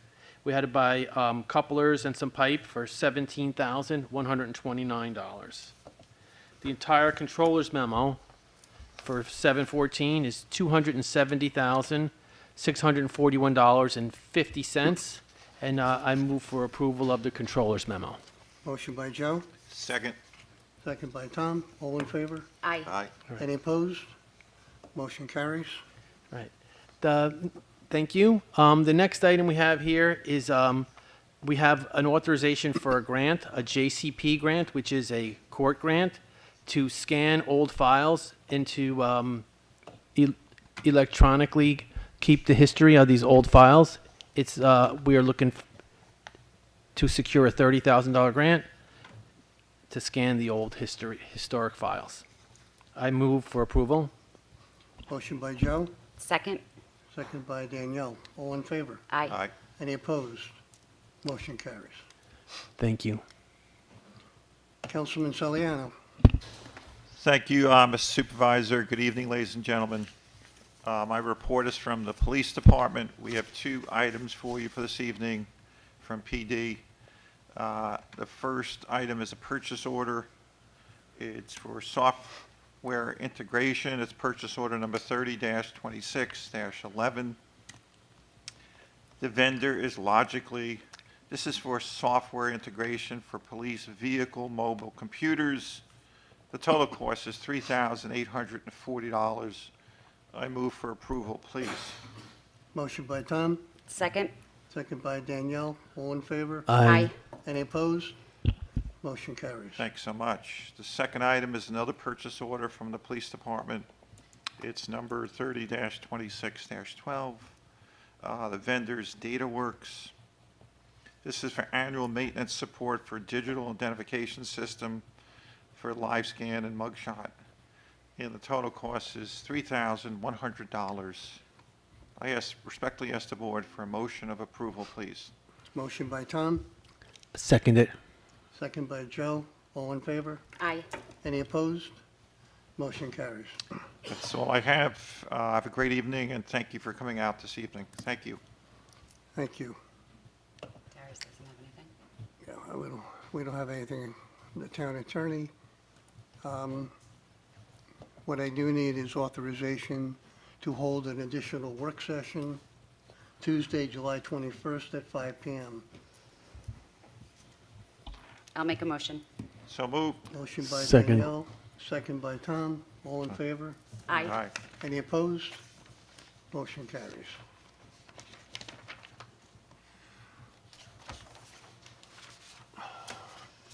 The additional scheduled meetings, the work session Tuesday, August 4th at 7 p.m. Business session Tuesday, August 11th at 7 p.m. If there be no further business, I would entertain a motion to adjourn. So moved. Motion by Tom, Second. Second by Joe. Thank you. Meeting adjourned. Thank you. Have a good night. Thank you.